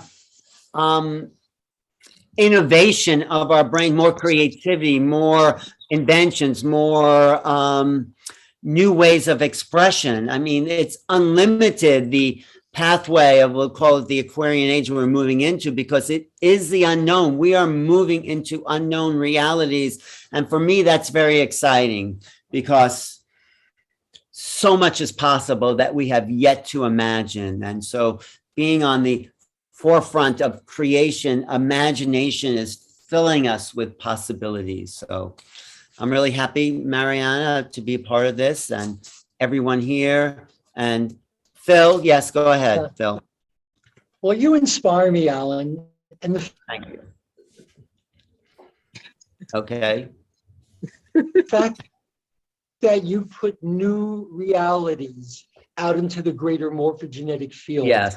And every of new realities has helped accrete more consciousness into that original intentional field, that everything you've done has contributed to it. And so, Thank you. And so I just wanted to say that, see, I got into complimenting you and I forgot what I was going to say. No, I have to say just about that. I don't even know where that came from, that idea to call this kind of adventure into broadcasting new realities. It's just like, maybe it came from the future, and maybe it's exactly what you said, Phil. It was a framework for I invitation of new thoughts. Go I ahead. remember now. Sure. Through the looking glass, and what Alice found there, she asks Humpty Dumpty, why is a name so important? And Humpty Dumpty's answer, I don't want to miss the punchline. Go ahead. My name is my shape. Honor your name, honor your shape, honor your lineage, honor our history as angelic humans, honor the fact that our evolutionary destiny is going to take us into greater expressions of ourselves, higher, more expanded, self-realized expressions of ourselves. I just want to add to what you said, Phil. It's not the name, it's the vibratory signature. That is what's meant by the name. And as our vibratory signature is amplified, the shape of our energetic field changes and opens up more DNA codons, more neurological pathways, more energetic possibilities. We go into a greater form of complexity to hold more energy in the field. It's the complexity theory, chaos and complexity. The more the systems evolve, the more energy it can hold. So you inspired me too, Phil. So yes. Okay. Is that, I'm glad we have that understanding. Is that all you have to say? I can't believe that. All right. So, Jodi, I'm speechless, Alan. Thank you. Okay. Well, Jodi, you want to end us all with a prayer? Oh, Leon, did you want to say something? Is that what you're saying? No, you don't want to say something. Okay.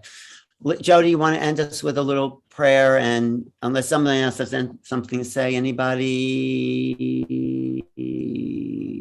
No. Okay.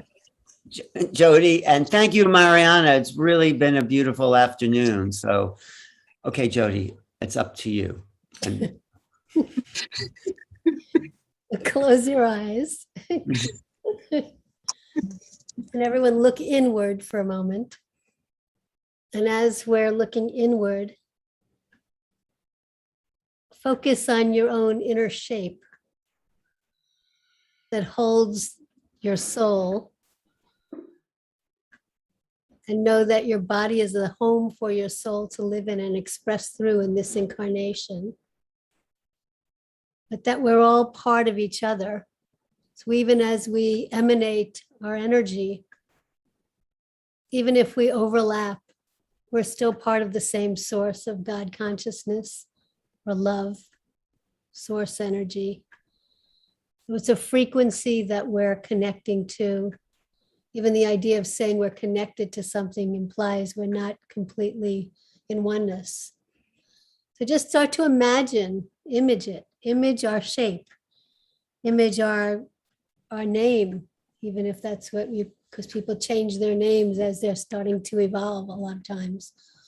So allow yourself to just be with who you are as who you are now, knowing that we're already kind of the past of our future selves that we're thinking it takes long to come into. And now just breathe. And as you breathe, just keep allowing yourself to hold the intention that we already are everything we're trying to get to and be. And as we allow our whole field to be expanded into the world and many worlds beyond that, we start to feel the full presence of who we really are. That which we already are, remembering. And as you breathe, tell yourself that every time I breathe consciously or unconsciously, I remember the truth of who I already am. And I remember the truth of our oneness, of all of consciousness, in the earth, on the earth, beyond the earth, within ourselves, all the parts of our being,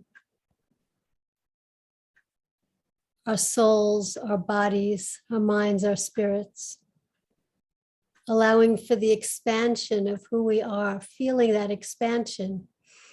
As you breathe, just expand as if your heart center is in all your cells and atoms that make up the shape, the geometries, the sound, the color, the light, as love, the all-inclusiveness of who we are within ourselves,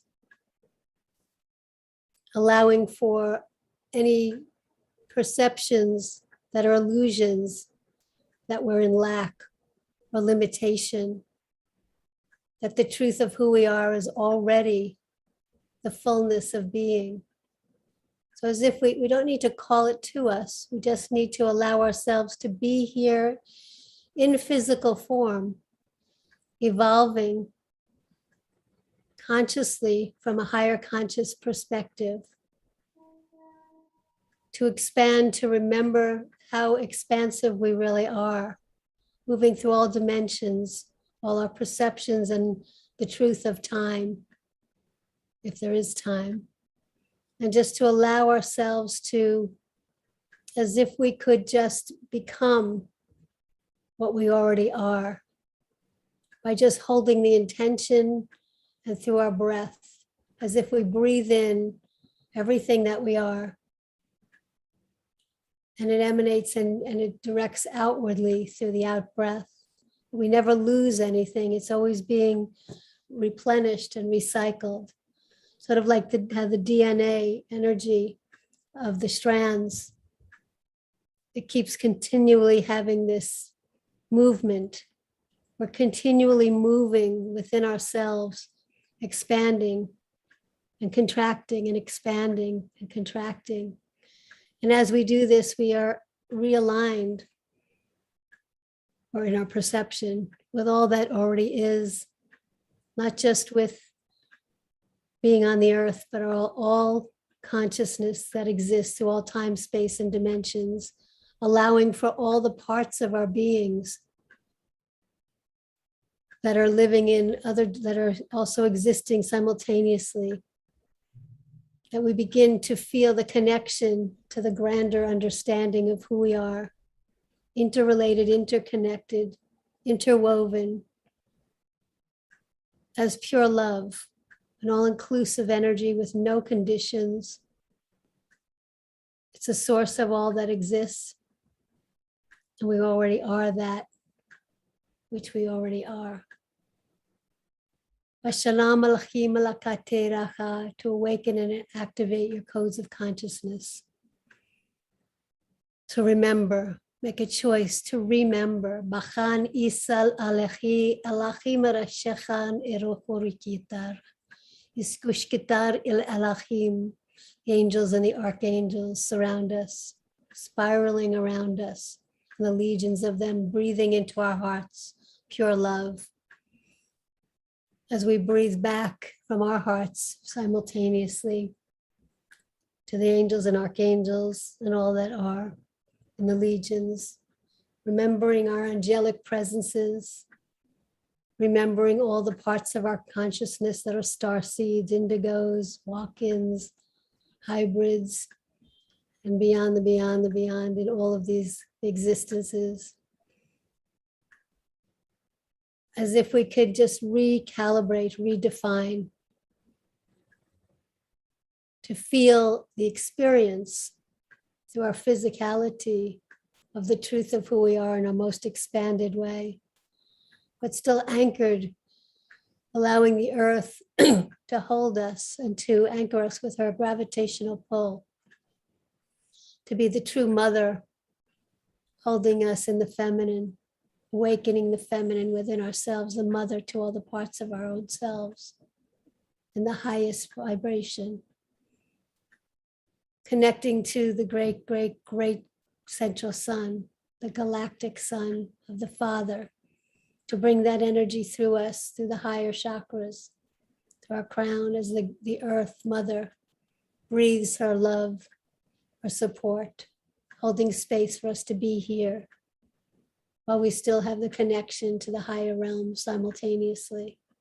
Feeling the interwoven energy of the masculine and feminine within us, the mother-father energy being ignited. Inahakinishan oraki malakirada dugur shikitel il akitan durun marashiki lukur shikitar gitar ninuguru yatar. And as you breathe, know that every time you breathe from this point on, consciously or unconsciously, you're integrating the fullness of who you are. And imagine a pyramidic shape around you that goes all the way underneath you, not a triangle, but a pyramid. Doesn't have to have walls. To integrate, for integration, the sacred geometric figure of the energy moving through a pyramid. It inspires us, but it also initiates, bringing us back to the truth of who we already are, and then integrating us so we can feel the full integration of the truth of who we already are. Feel the love permeating your whole being, emanating through you into all those that are on this group today.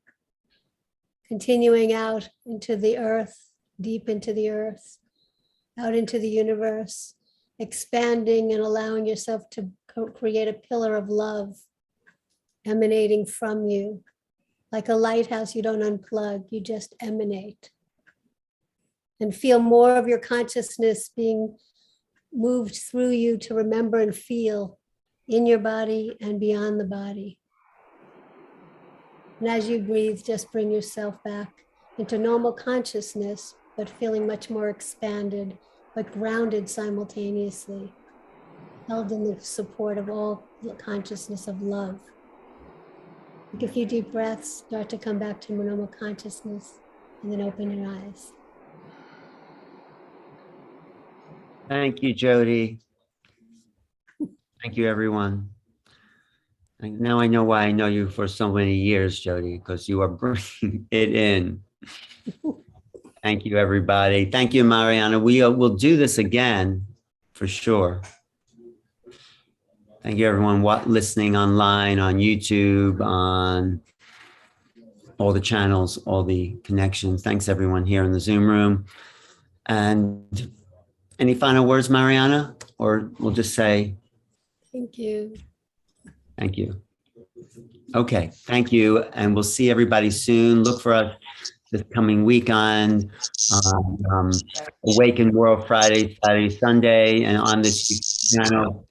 And we'll talk soon. It was a really nice afternoon. Blessings. Blessings.